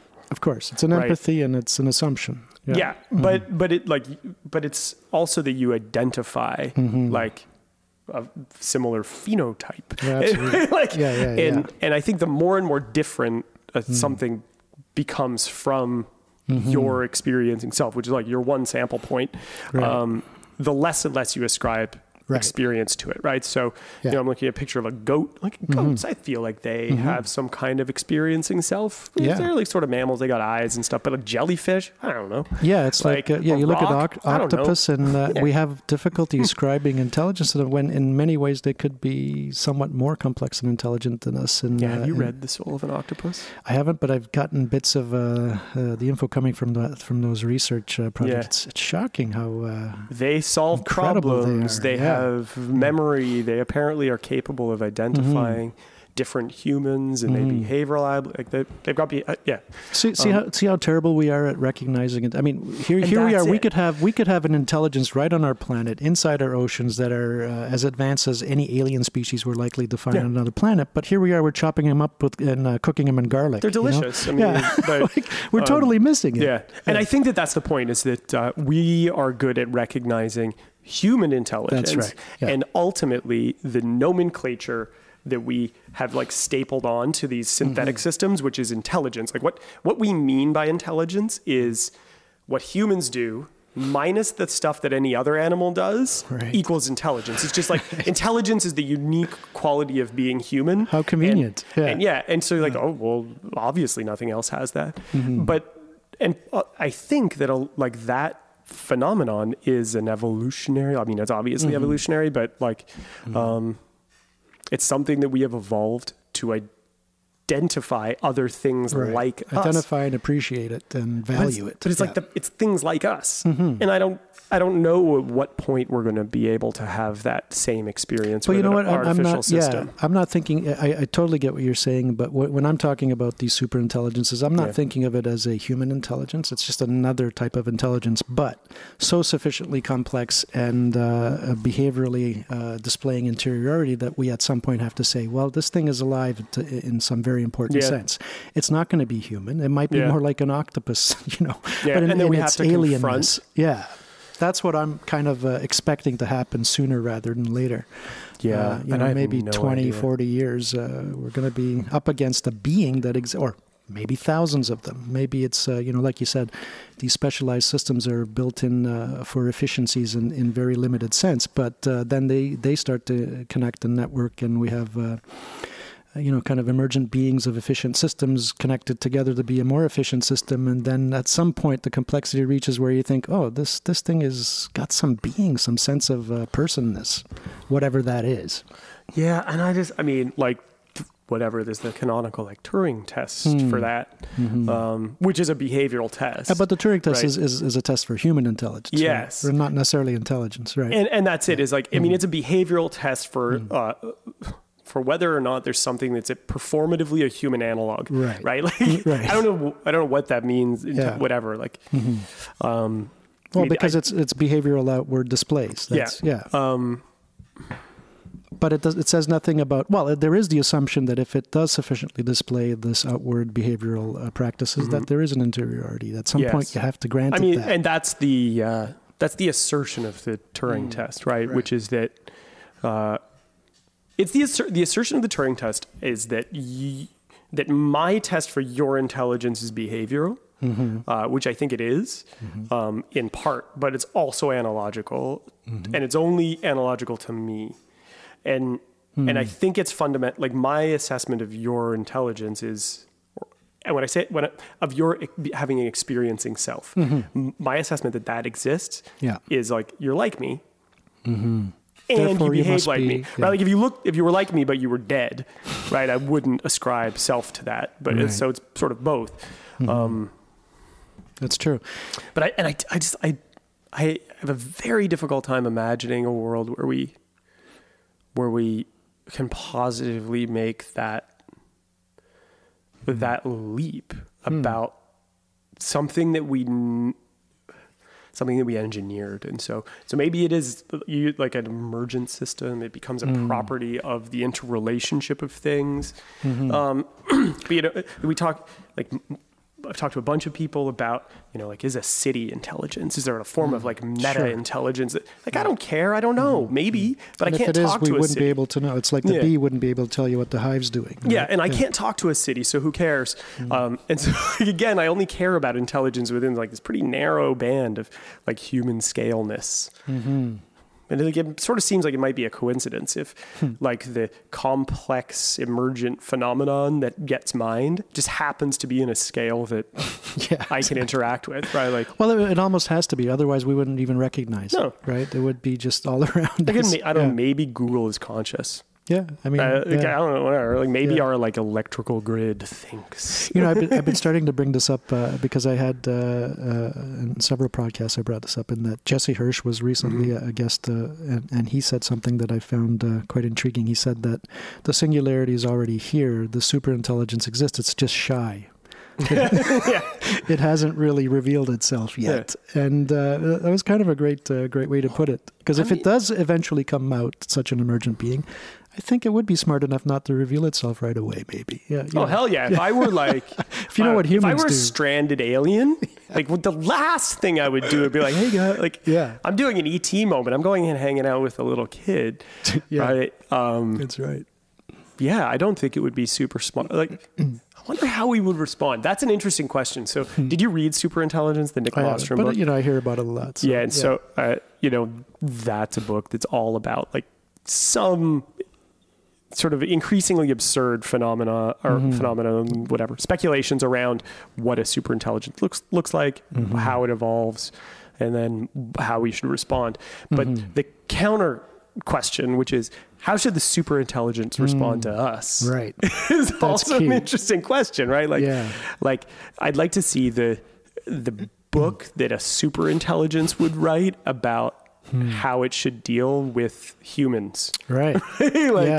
And is that going to, well, it's going to be based on, to some extent, our human ethics and morality, because we built it, so it's going to have some echoing features of our morality built into it, whatever that is. But if it is sufficiently advanced and intelligent enough and has autonomy, it's going to reprogram itself, millions of times a second, and then move beyond that. And who knows what the morality of a superintelligent is? I mean, it's hard enough to, differentiate how we look at ants versus other humans. I mean, it might be multitudes, multiples, broader difference between us. And a superintelligence. So, it's interesting because our morality, again, it's analogical. Like we see a duty to behave compassionately or whatever to beings that are like decreasing, like we're less and less likely to be compassionate to things that are less and less like us. Right? And so like in a hyper tribal universe, you're like the tribe 2 doors over, like fuck them.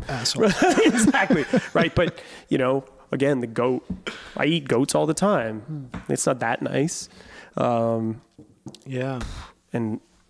I don't know how, in that kind of world, like I'm not that keen on a superintelligence having human morality. That seems like that might be a defect. Exactly. We're pretty bad at that. Yeah. And the other thing is we don't even really have a handle on what it is. It's not like we can quantify it necessarily and agree on it so that here's morality, let's program it into this computer. No. We don't even have a handle on it within our own cultural practices. And obviously you see, religious wars being played out so clearly. We don't agree on that shit. A couple of dozen millenniums. Yeah. It's been like a bunch of that. Yeah. And I don't know, I mean,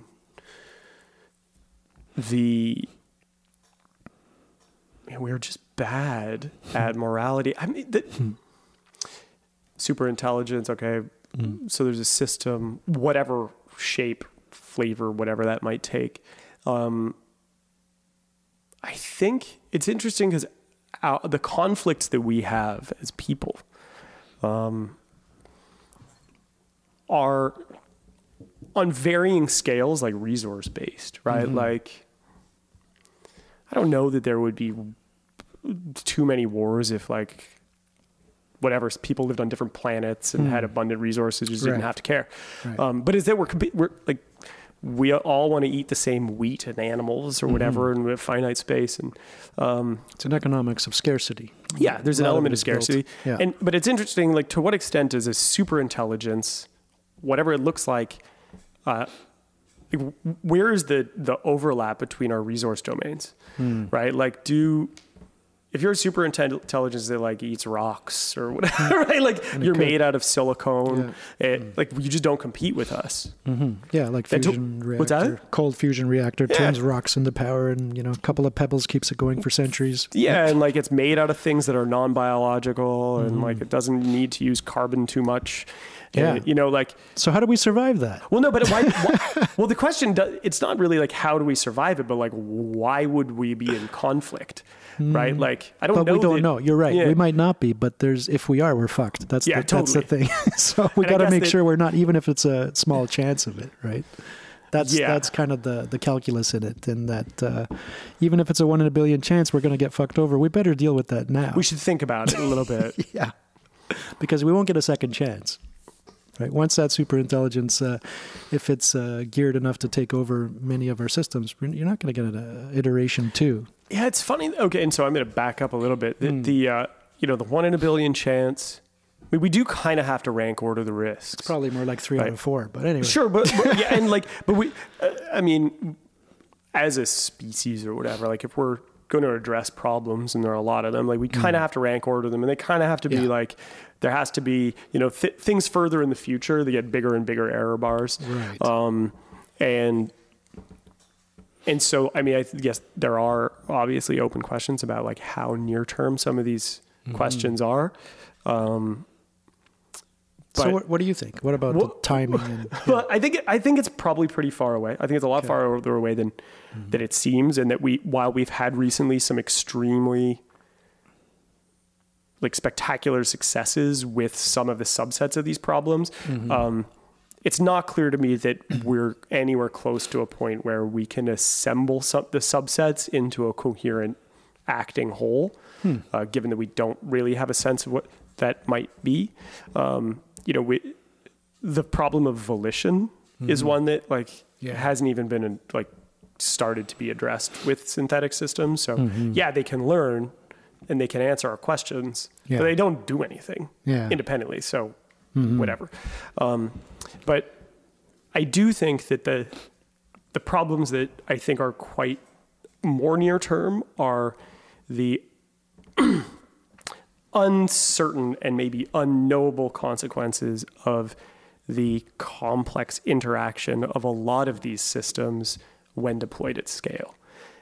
And so, what happens when we have a whole bunch of varying capacities of self-learning systems that are out in the world, and that we've given a button that they're allowed to press, right? And that button does something. And we'll give them that power because it'll save us some work. I mean, we already have, right? Automatic trading mechanisms and traffic flows. And traffic is a perfect example of it. Not only because traffic modeling requires an agentic modeling of each individual driver, but also because they're massive mesh networks. They are like unpredictable. Like you just can't predict them. And what happens when we start introducing these learning, behaving systems into that complex network? They're going to have an easier time fitting in than we will. Well, yeah, but I also think that I'm more worried about the dumb systems and the consequences of the dumb systems that interacting in the real world than I am about the threat of a smart system, because I feel like the smart systems are far away.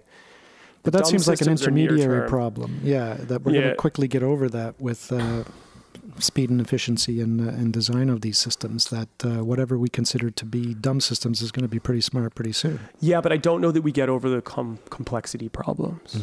Right? That there's just a lot of them. And the interaction, like even if we understand each individual system independently, the interaction of the vast number of them becomes less clear and less certain, and how we police the boundaries of their behavior. And I kind of think of it like studying weather, but where each of the air molecules has some agency. Yeah, and I mean, what happens when when turbulence, when there's turbulence, turbulence is a phenomenon in like weather systems. And it might play itself system. out in similar ways. Yeah, like it might be not super awesome. Like what does a traffic jam of self-driving cars look like? Like, is it clear that they can't get into traffic jams? I don't know. Yeah. Right? I mean, like I maybe self-driving cars look like a packet switch network, which we're pretty good at dealing with, but packets do get lost. Yeah, but we call that a dysfunction in a blockage or something. It's not part of its design. But if I'm a person inside the system, it's a design, it's a failure, right? And so that's what I'm getting at, is that, you know, these systems, we're going to be designing sort of crude-ish, very sophisticated, but relative to like our ideal of an AI, crude AIs to drive our cars around, to do whatever. And there are going to be design failures. And like when I'm inside a design failure, not super awesome. But right? we're not, that's not alien to us. No. We're often inside design failures. I mean, there are cultural design failures. There, you know, you're in a mall and the way traffic is flowing through, you think, well, why did they put this hallway here as opposed to there? You know, there's a design failure that you're kind of living within this organism, and in a way, we're used to that, and it kind of works its way out within, you know, future iterations of it. But the things change so fast in this sense that we don't really have time to change in the next iteration. Yeah, especially if the software is doing it itself. And that's interesting. I mean, we like that culture has design flaws, and that culture evolves its own solutions to those design flaws. Yeah, I think that's that. The idea of like the velocity of the change is interesting. Like, do we have a capacity to like collectively start responding as a group? It seems more and more difficult. Yeah, because any kind of massive, I mean, you look at the printing press or whatever, it took centuries for it really to take hold. And then each successive giant change has become adopted a lot faster. And computing technologies, like a couple of decades, and all of a sudden, boom, it's everywhere. You know, it's... I mean, it's like the print, like we finally figured out like the totality of the consequences of the printing press in like 1975, right? And then there was, and we overcame internet, it, right? And so there is that. It's like, very Hegelian. It's we kind of reach its cyclical end, and then we start a new cycle. Yeah, I mean, I do think though that the insight there that culture responds to, you know, the features of the culture, which includes the technology. I don't know that goes away in the face of AI, and some of the bigger fears around AI are that this is a system that displaces culture. And I mean, maybe that's the case. It's not clear to me that it's as powerful as we might think it is. But what the cultural evolution is in the presence of this big technology is a question. Right. And I think, I mean, that's my... Well, you know, we kind of touched upon this a little bit, this modeling. A friend, actually, you know him, Robin. We had, it's funny that just a couple of weeks ago, you, myself, Robin, Ichida, and Michael Dila had dinner, and all three of you have now been guests on this podcast. Yeah, it's great. It's a great, and I really enjoyed the, sorry, what was the name of the show that we went to? Oh, I forget, but... doesn't matter, it was great. Yeah, Misha Gluberman's thing, but when I asked Robin to be on the podcast, his first response before anything was, why a podcast? You know, as opposed to what's it all about? And like, this podcast thing, tell me more. And one kind of a whimsical response I have to that is that one of the reasons I'm doing this is that I'm kind of leaving a breadcrumb trail for this superintelligence of the future to know me, to build a model of me, to maybe even make a simulation of me one day. You know, built on all these hours and hours of my talking here with you, and maybe the same will be true of you. So I imagine, you know, who knows when, if it's 40 years or 400 years, but if there's some sufficiently advanced AI that can actually just suck up all the information on the internet, build models on you, and why not, because it has almost unlimited resources, build a simulation in which you're living maybe unaware that you're a simulation. Yeah, there's some guys from Ryerson and MIT, the Media Lab, who've been doing a project that they call Augmented Eternity. Oh, really? Yeah. Is this like a Kurzweil type thing where he's trying to bring back his dad? It's closer to what you were just saying. Okay. Like it's like Kurzweil light. And it's essentially that we have these data, this sort of like massive data exhaust. Yeah. And if you take two things, one is the sort of explicit data exhaust, like us talking on the internet, but then also like, I don't know, a lot of metadata. Yeah. Tons of, and like your cell phone, like location tracking, yada, yada, yada, that to some extent you can take all of that stuff and produce something like an AI portrait of, you know, the deceased or whatever. Yep. And I think you're right. The more and more data that you have like this, which is pretty rich data in a lot of ways. It's true. For something much more advanced than us, it could probably figure out a lot, even in maybe the intonations of my voice, you know, and figured out the inner psychology and biology that's going on. Just by the way my lips are smacking, you'll know about my hydration rate and what I probably and there's a lot of stuff in there. And and then what does that mean about that digital portrait? Because I think that like the Kurzweilian, is that a word? I don't know. Sounds right. The Kurzweil-ish thing is sort of the idea of uploading your consciousness into a computer, which that to me just seems like weird. Yeah, like, again, it's the experiencing self bit. I don't see my experiencing self just magically going into silicon. Maybe there's I don't know.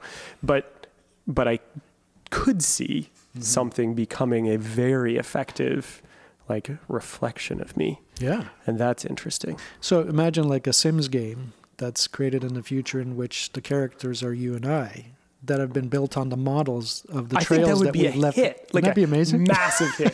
Huge game. It's going to happen. I think people will definitely want to play And there's a scene right now where our characters are sitting across two microphones talking with a couple of red socks on the microphone. Yeah, I mean... And how would we know? It is an interesting thing. So like... the idea of modeling and making a portrait of you, which seems a little bit Harry Potter to me, right? Like, you know, the idea that you can capture some essence and then it can hang on the wall and you can like go and interact with Granddad, right? Like a portrait of Granddad. But if it's a portrait that's behaviorally outputting the behaviors that you would expect Grandpa to do, isn't it kind of Grandpa? I mean, yeah, except then, I mean, we lose the animal piece, right? Yeah. And I keep coming back to that. Yeah. But I think that's really interesting. I do think, though, I think that it's different, and I think that our experience of the portrait, as opposed to interfacing with a real person, will be different. Of course, yeah. But like that's a project that's on now. So these guys are, and one of them is Ali Ranama's cousin is working on it. Yeah. And he was recently a guest here as well. Ali was? Yeah. So there you go. Yeah. His cousin. We're sucking up all the brains of Toronto it's here. It's all of the same folks. That's a good place to start, right? That's funny. Yeah. Well, you know, these, but do you think okay, so we're talking about these sim characters, right? Yeah. So could we, if we keep improving that program and game, get to a point where we're creating characters that are so complex that they start to believe they're alive? Is that possible? I mean, isn't it just, I don't know. You know what I mean? It's like, by all accounts, all its behaviors, it's behaving as if it's alive. Yeah, you wonder, I mean, like the question to me is the degree of like nuance in the simulation. Of course, it'll be a reasonable facsimile, but, you know, like a Turing test of sorts where it's going to be pretty close, I think. Yeah, I mean, like, and I have no particular reason to believe this, but my instinct is that, you know, the reason that we have our experiencing self is a really complicated, like, historical evolutionary response to the catastrophic clusterfuck that is reality. And there's a lot of moving parts that are very subtle and very nuanced, and it's about relationships. It's about communicating and coordinating behaviors between other. And there's a lot of frequencies that are at play that might not even be apparent or we're aware of. I just don't know how you modeled that. I mean, again, it'll be a facsimile. Yeah. But I just don't, like, at which scale the important parts get modeled at, yeah, maybe it's so low level that the only way to model it is just to like literally make another one, right? Like, you know, the only perfect model of the universe is the universe, right? Like one the for minimum one scale. isomorphism. What's that? One for one isomorphism. Yeah, like the minimum scale of a model of the universe is the universe size. Yeah, universe size. You can maybe model it on something bigger, but whatever.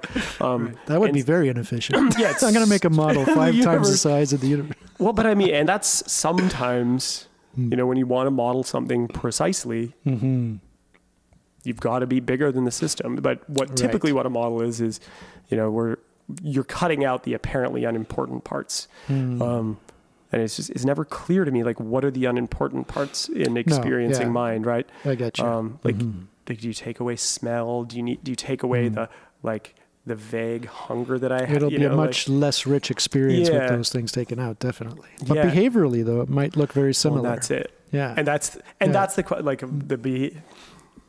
the interiority question versus the behavioral question.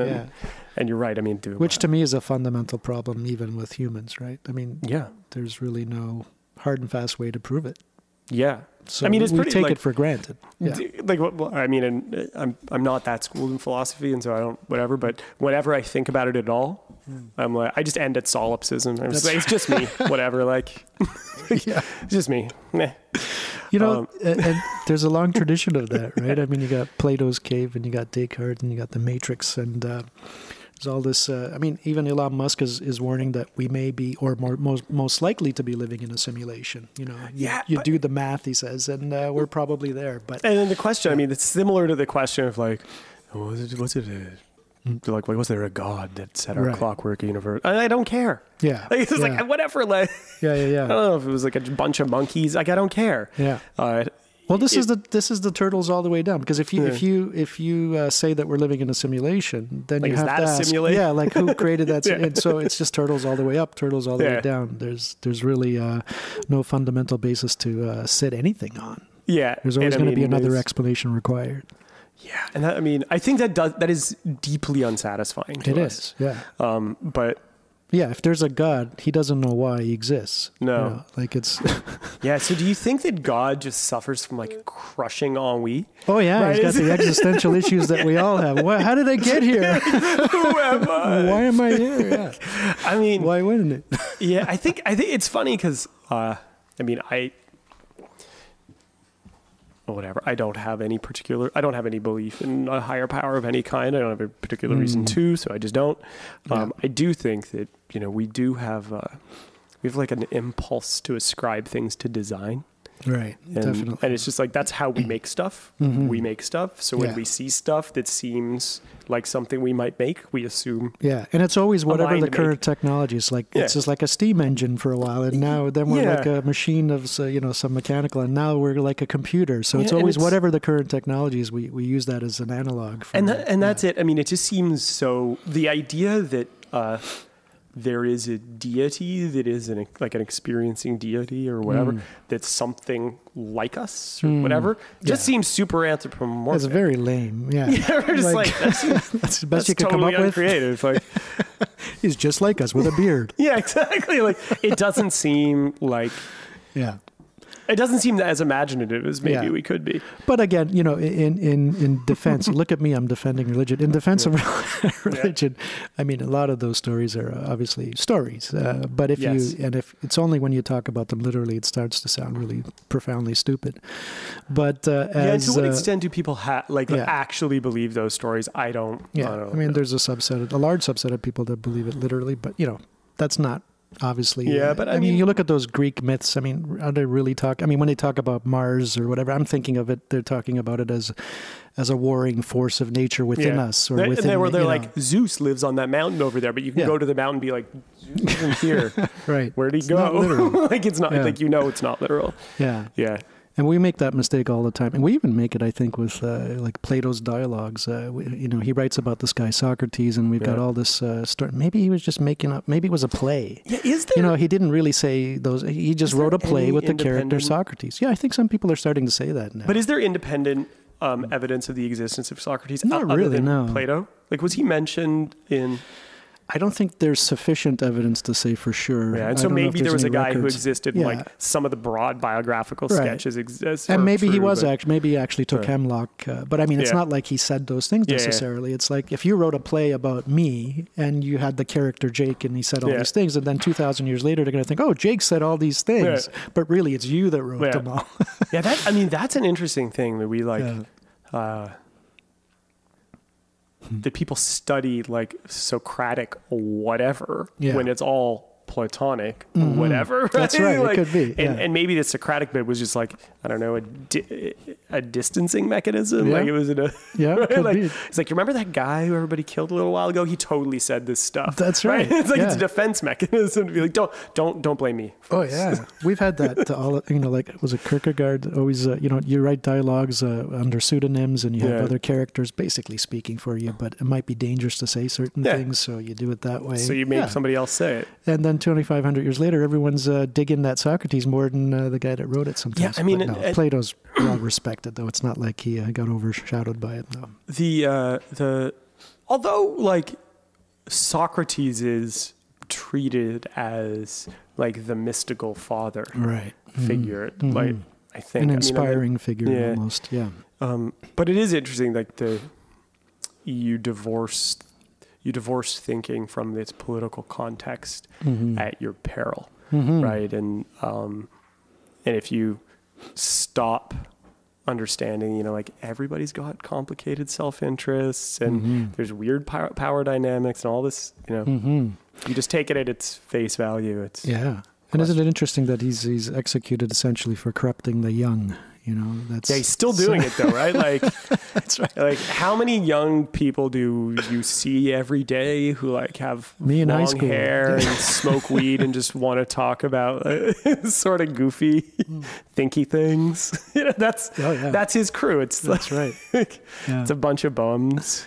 Actually, I do. I remember it was in senior high school English class. They had one of these textbooks with a bunch of short stories and stuff, but they also had a couple of short excerpts of Plato's dialogues. And I remember being just blown away by that. Just the fact that it was 2,500 years ago and so erudite and so structurally perfect in the way he's presenting these arguments, and he's pulling responses to it in advance. And I thought, wow, this is great. It really started me on the path of philosophy, just coming across that one dialogue. I don't know, I haven't written a lot for a long time, but whatever I write, like short pieces, I find it so difficult.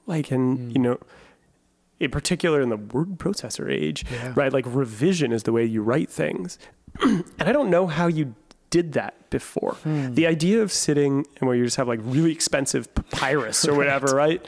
To write stuff, like how do you do it? I guess you work it all out in your head first, right? Yeah, and that's tough. Like it seems like a very different cognitive task than what we do. And maybe the same is true for, someone like a Mozart or Beethoven, they're working out the symphony a lot before they commit it to paper. Yeah. And I mean, did you ever read, there's, what's it called? Moonwalking with Einstein by Joshua Foer. No. So he's this young guy. His brother is Jonathan Safran Foer. Right. But so his brother, Joshua, was taking journalism somewhere and got interested in people who do memory games, which is, they're apparently like memory Olympiads where you try to remember like consecutive, just random numbers and pi and all that stuff. And so he got into it, started learning about it, and then got persuaded to compete and ended up, like, spoiler alert, he ended up winning. Wow. But so proving that it's a technical skill that you can pick up. Yeah, and one of the major themes in the books is the difference in what it means to read now versus what it meant to read even in the fairly recent past. That until we had sort of Penguin, right, like affordable pulp paperbacks, books were sacred objects because they were expensive objects, and that we would close read and be much more intimate with text than we are now. And I think we're like that with a lot of media. Like people used to listen to music. Now we just sort of hear it. We don't have the patience for it. No. And like, I don't have time to close read stuff. There's too much other stuff. and that relationship has just changed, like what it means to, and so I wonder if like what it means to write something has also changed, because... Well, at the very least, it might diminish its value, you might think, because of the ease of production and also the huge masses of quantities available. And you'd have to think that maybe we don't see the value of it as much as we used to. Or it becomes more conversational, right? Like that writing becomes it's like sketches, as opposed to what those guys were doing. They were like, those are like finished masterworks. Right. Whereas we just kind of churn out stuff. And the current version of the iPhone is really geared towards, with those little headphones, is geared towards voice interaction with Siri. Yeah. And with your AI, your personal AI. I wonder what that's going to look like. So there's less writing involved, more talking. Yeah. Hey, we're onto something here with the podcast. This is the future of communication. communication. Interesting, the talking thing. I mean, and I listen to audiobooks. I listen to podcasts. I like the oral experience. And I use Siri on my phone all the time. I never do for some reason. I use it all the time. I like write emails and really, but it's cool. Like it's cool, but it kind of sucks. Okay, right? That's what I thought. And so like my wife's name is Kate, Cait, but then I know other people Kate, Kate, and it like cannot figure it out.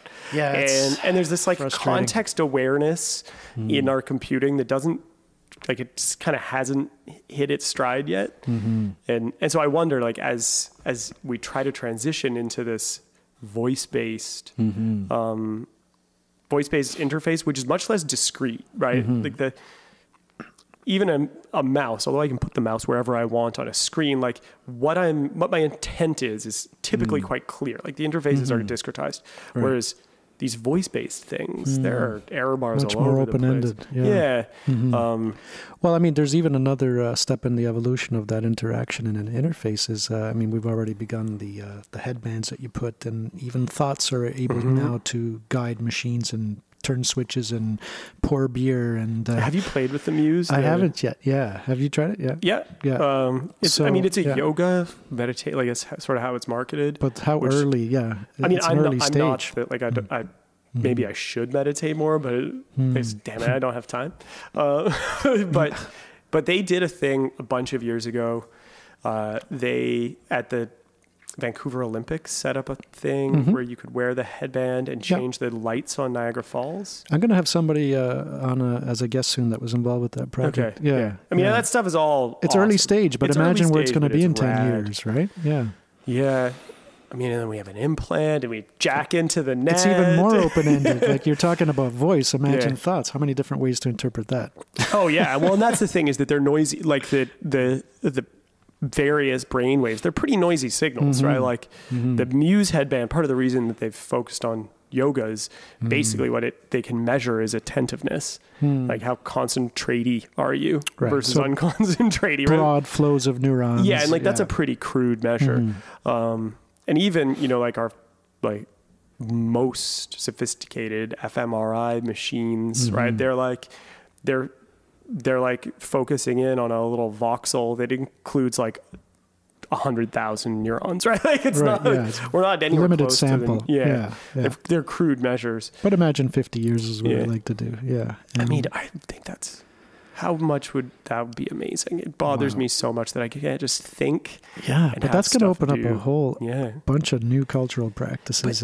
But I mean, even the Siri thing, there's a classic phrase, it's not easy to wreck a nice beach, right? To wreck a nice beach, which which a lot of people, when they hear it, they think to recognize speech, right? And it's difficult, and so just the data processing piece has to be context aware because whatever, and so I wonder, like, to what extent do those things, when they're able to be coherent voice interfaces, do they start to your point earlier, to start to look like something that's thinking, right? Because they have to, in order to follow along with my like garbage thoughts and my garbled speech, like they need to be relatively intelligent. But what's that going to do? I mean, it almost seems like will that experience feel like an other, in your head, or will that feel like that's incorporated as part of you? And that's going to be an interesting way to experience the world. I mean, once you got this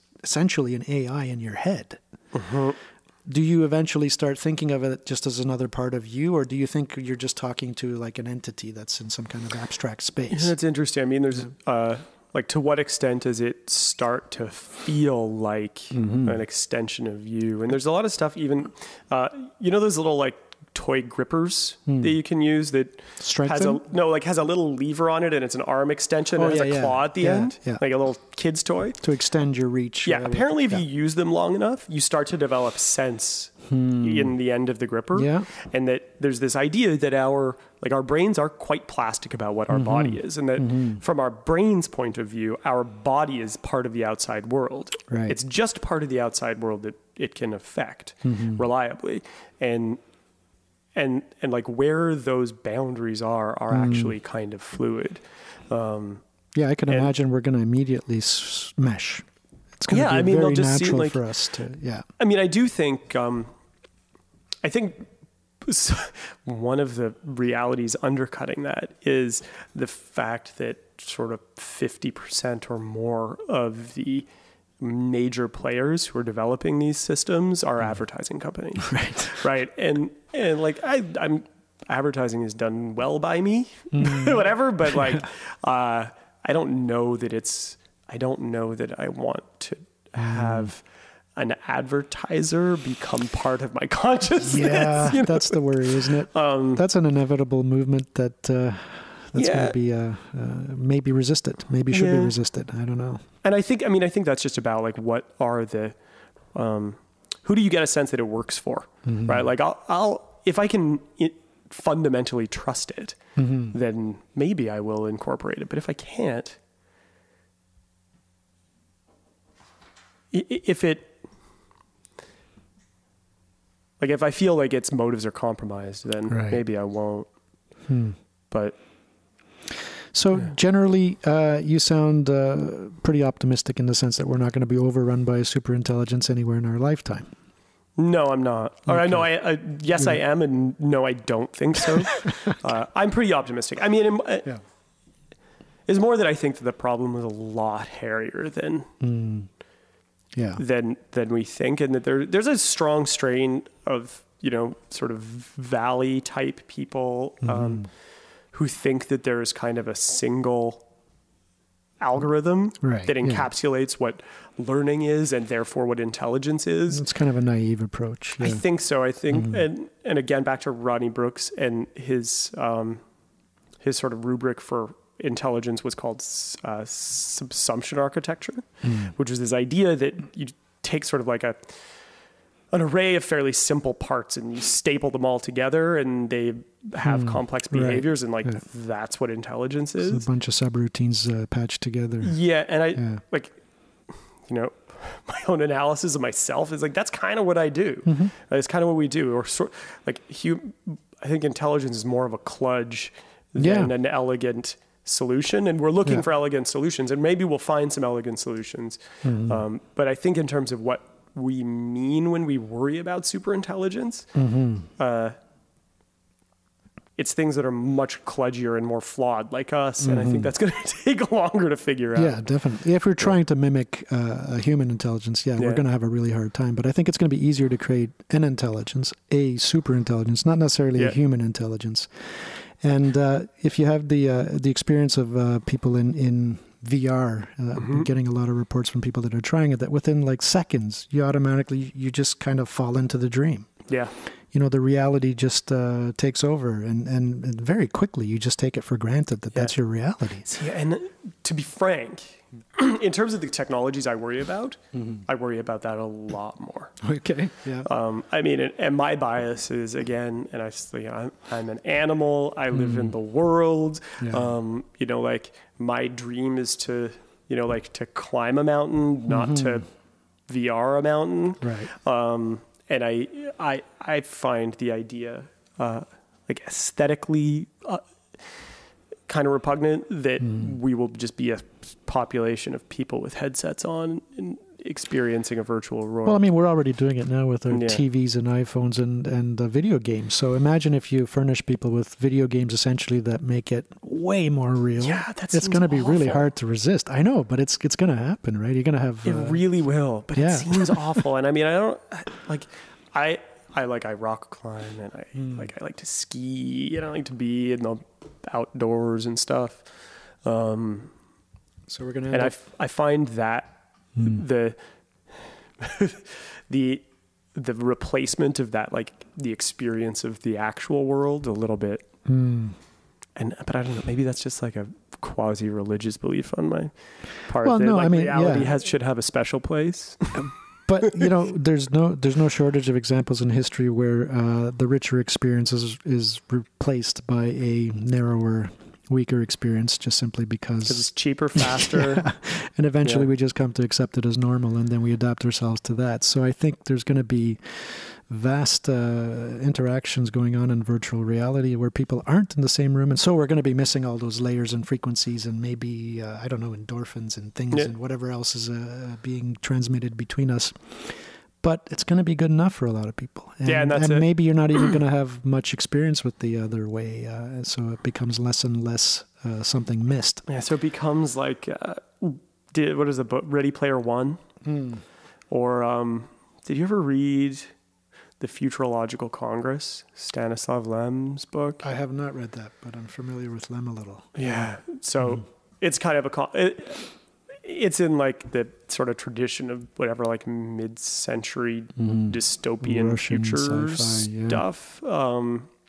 But like sort of Brave New World, start peeling back the layers of the onion of reality, and you start to you ultimately discover that the character basically like lives inside a dystopian horror, but has been drugged up to believe that it's not as awful as you might think, and you wonder to what extent that matters. Like, I guess if everybody's happy inside VR, we just adjust to a new reality, and Yeah. that's what we do. We just adjust and adapt. And if the new environment is within that realm, then we're going to adapt to it. And that's and the people that adapt to it best are going to be the ones that are going to be more successful in that new realm. So it's just another stage of evolution.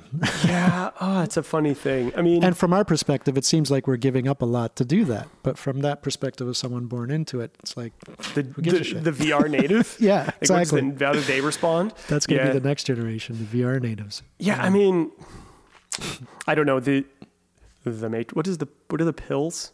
The blue pill and the red pill. The blue pill I and don't the know red which pill. one's which. And like one of them has been taken by like the weird misogynist men's right movement and like the alt-right as like a rubric for discovering why women are awful or something.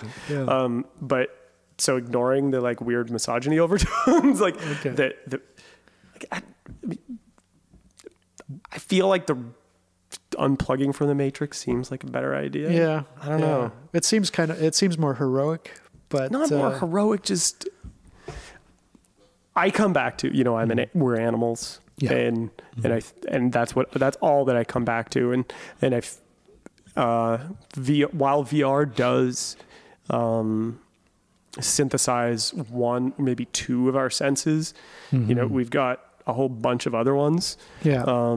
But there's these haptic suits now that they're getting better, where you'll be able to start having, like, imagine a highly advanced like computer smells, suit. and then there's like our magnetic sense, and But hold on, what if it's an interface right into your brain where you're actually being triggered those smells? You're being triggered those feelings, those endorphins going through you. At which point I guess I don't care. Yeah, I mean, like, I guess I don't care. If I can't tell, I don't care. Right. And so the only thing I would say is, like, just if you're going to plug me into that, don't mention it first. Just wake up in it? Yeah. Maybe you have. Yeah. That's a hard... I do... as I've gotten older, and I don't know if this is a similar experience and other people have, I spent a lot of time on BBSs as a kid. I wasn't a crazy gamer, but I played video games and whatever. Yeah.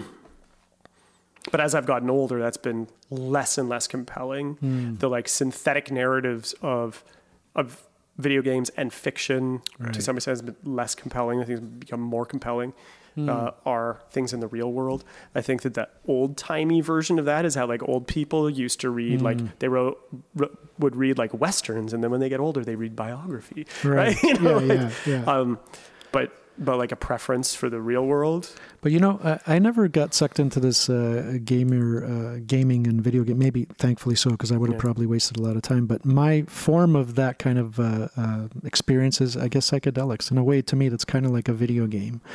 Might be experienced by people that play it a lot, in that you go into a realm that's Like we're kind talking of virtual. psychedelics? Yeah, like maybe LSD or mushrooms or ayahuasca, DMT, that sort of thing, where it's... to me, that sounds like a very interesting virtual reality. And what that makes you realize is that reality, you can't really even call virtual or another or lesser. In some circumstances, you find yourself in a reality which feels realer. Yeah. You know, and you feel like your everyday life is something that is more like a dream. So that kind of opens up the perspective that, you know, the reality is not as clear-cut as you might think, that there's a lot of assumptions at hand. There's a lot of force structures that you're just kind of thrown into and born into. So if you're born into a virtual reality world, that's going to be your world. Just like we're born into this world, that's our world. We're not going to necessarily know any more or less. Yeah, your world is, perception of the world is mediated by our physiology, but then also by like a bunch of cultural stuff that colors our perceptions. Yeah, and that might be the bulk of it. Yeah, yeah, and or at least half of it. Yeah, and I've had conversations with people who are like crazy Latour people who are like, no, it's not just the bulk of it; it's the all of it. Ah, right. It's just the thing. That's agreed. That's a big chunk of it, whatever it is.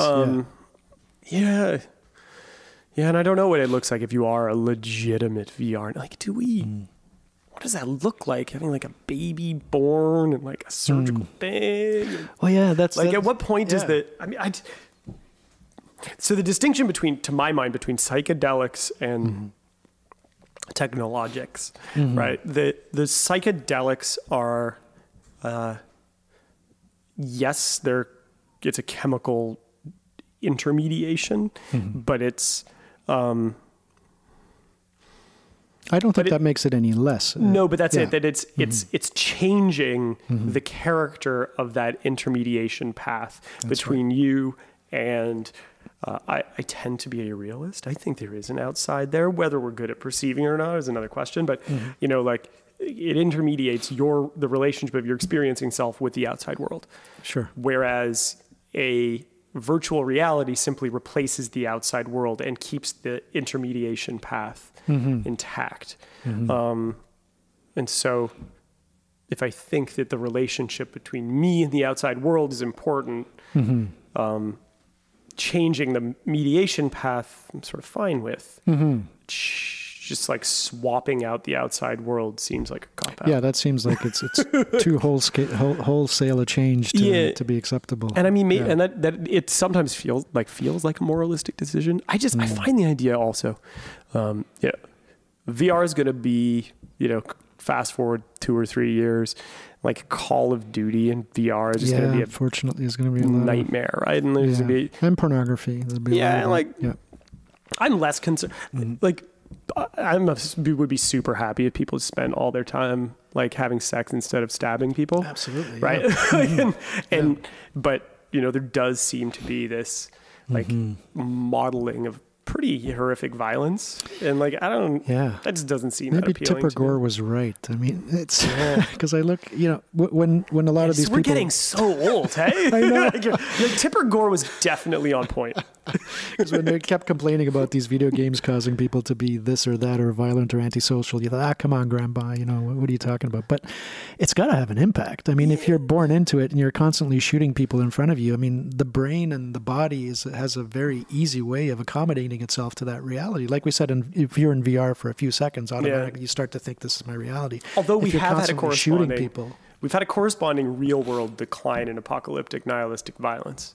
True, right? Maybe because it's outletted. Right? You're like, I can stab as many people as I want in Call of Duty or whatever, so why do I just do it in real life? Yeah. But I mean, I don't think I'm super concerned about people indulging, like, in the real world, their worst demons. Yeah. I mean, I think there's always a population that goes out and does horrible things. And I don't know that we're, as a species, ever going to get rid of that as long as we're people. But you know what I worry about in that sense, or complain about? Not that someone's going to play Call of Duty and shoot up people and then go into the real world and shoot up people. But what they're likely to do is deal with issues in a similar manner, in the sense that you have an obstacle, shoot it away instead of dealing with it. It's like it'll make that, comportment to issues and problems in other people just easier to do. So if you become habituated in that form of behavior, then, when you're just across the table from somebody and you get in an argument, you're just going to blow it up. Yeah, it whatever doesn't that means, model metaphorically. Nuanced problem solving. Right. So it's got to have an impact on that. If it's not going to cause them to go out and shoot people, it's going to cause them to be rude, maybe. Kids these days, right? Get off my lawn, man, and look at us. The flip side is, like, do I care what kids are doing? Like, I don't really. Like, well, you have kids now. I care what my kids are doing, but like, in principle, do I care what other people are doing in their lives? Not really. Really? It's got to impact you some way, though. Well, I mean, it's a like, you can swing your fist as long as it doesn't hit my nose thing, right? Mm-hmm. And to the extent that it has, like, negative impacts in the real world, bothers me. It affects the systemic ways of being for people. But if people are just like, I go out, I have a job, I hang out, I do stuff, I come home, and like, my weird VR entertainment is just like crazy apocalyptic violence and sex. Like, fine, okay, like, weird. You have a weird fantasy life, but okay. Right. But if it's weird and not harmful, then it's okay. Yeah. It's that I think for me, the experience of like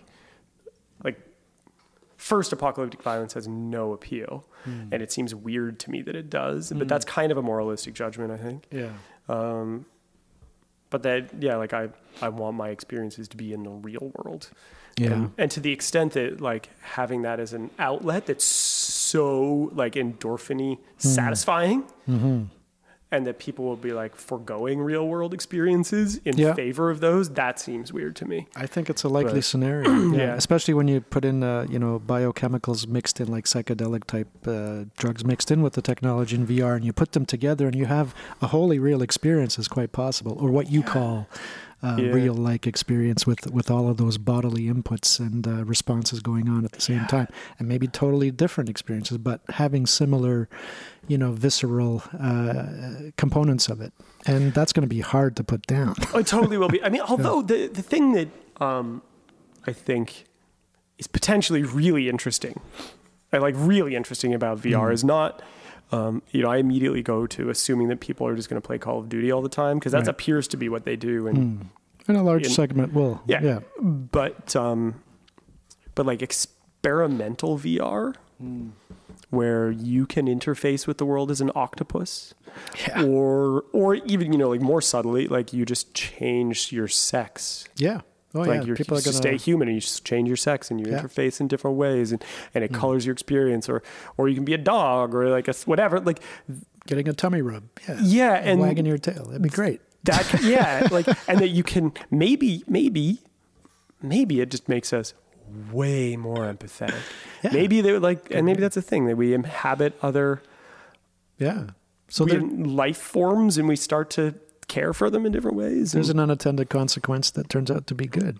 So maybe VR some of those too. Saves us all.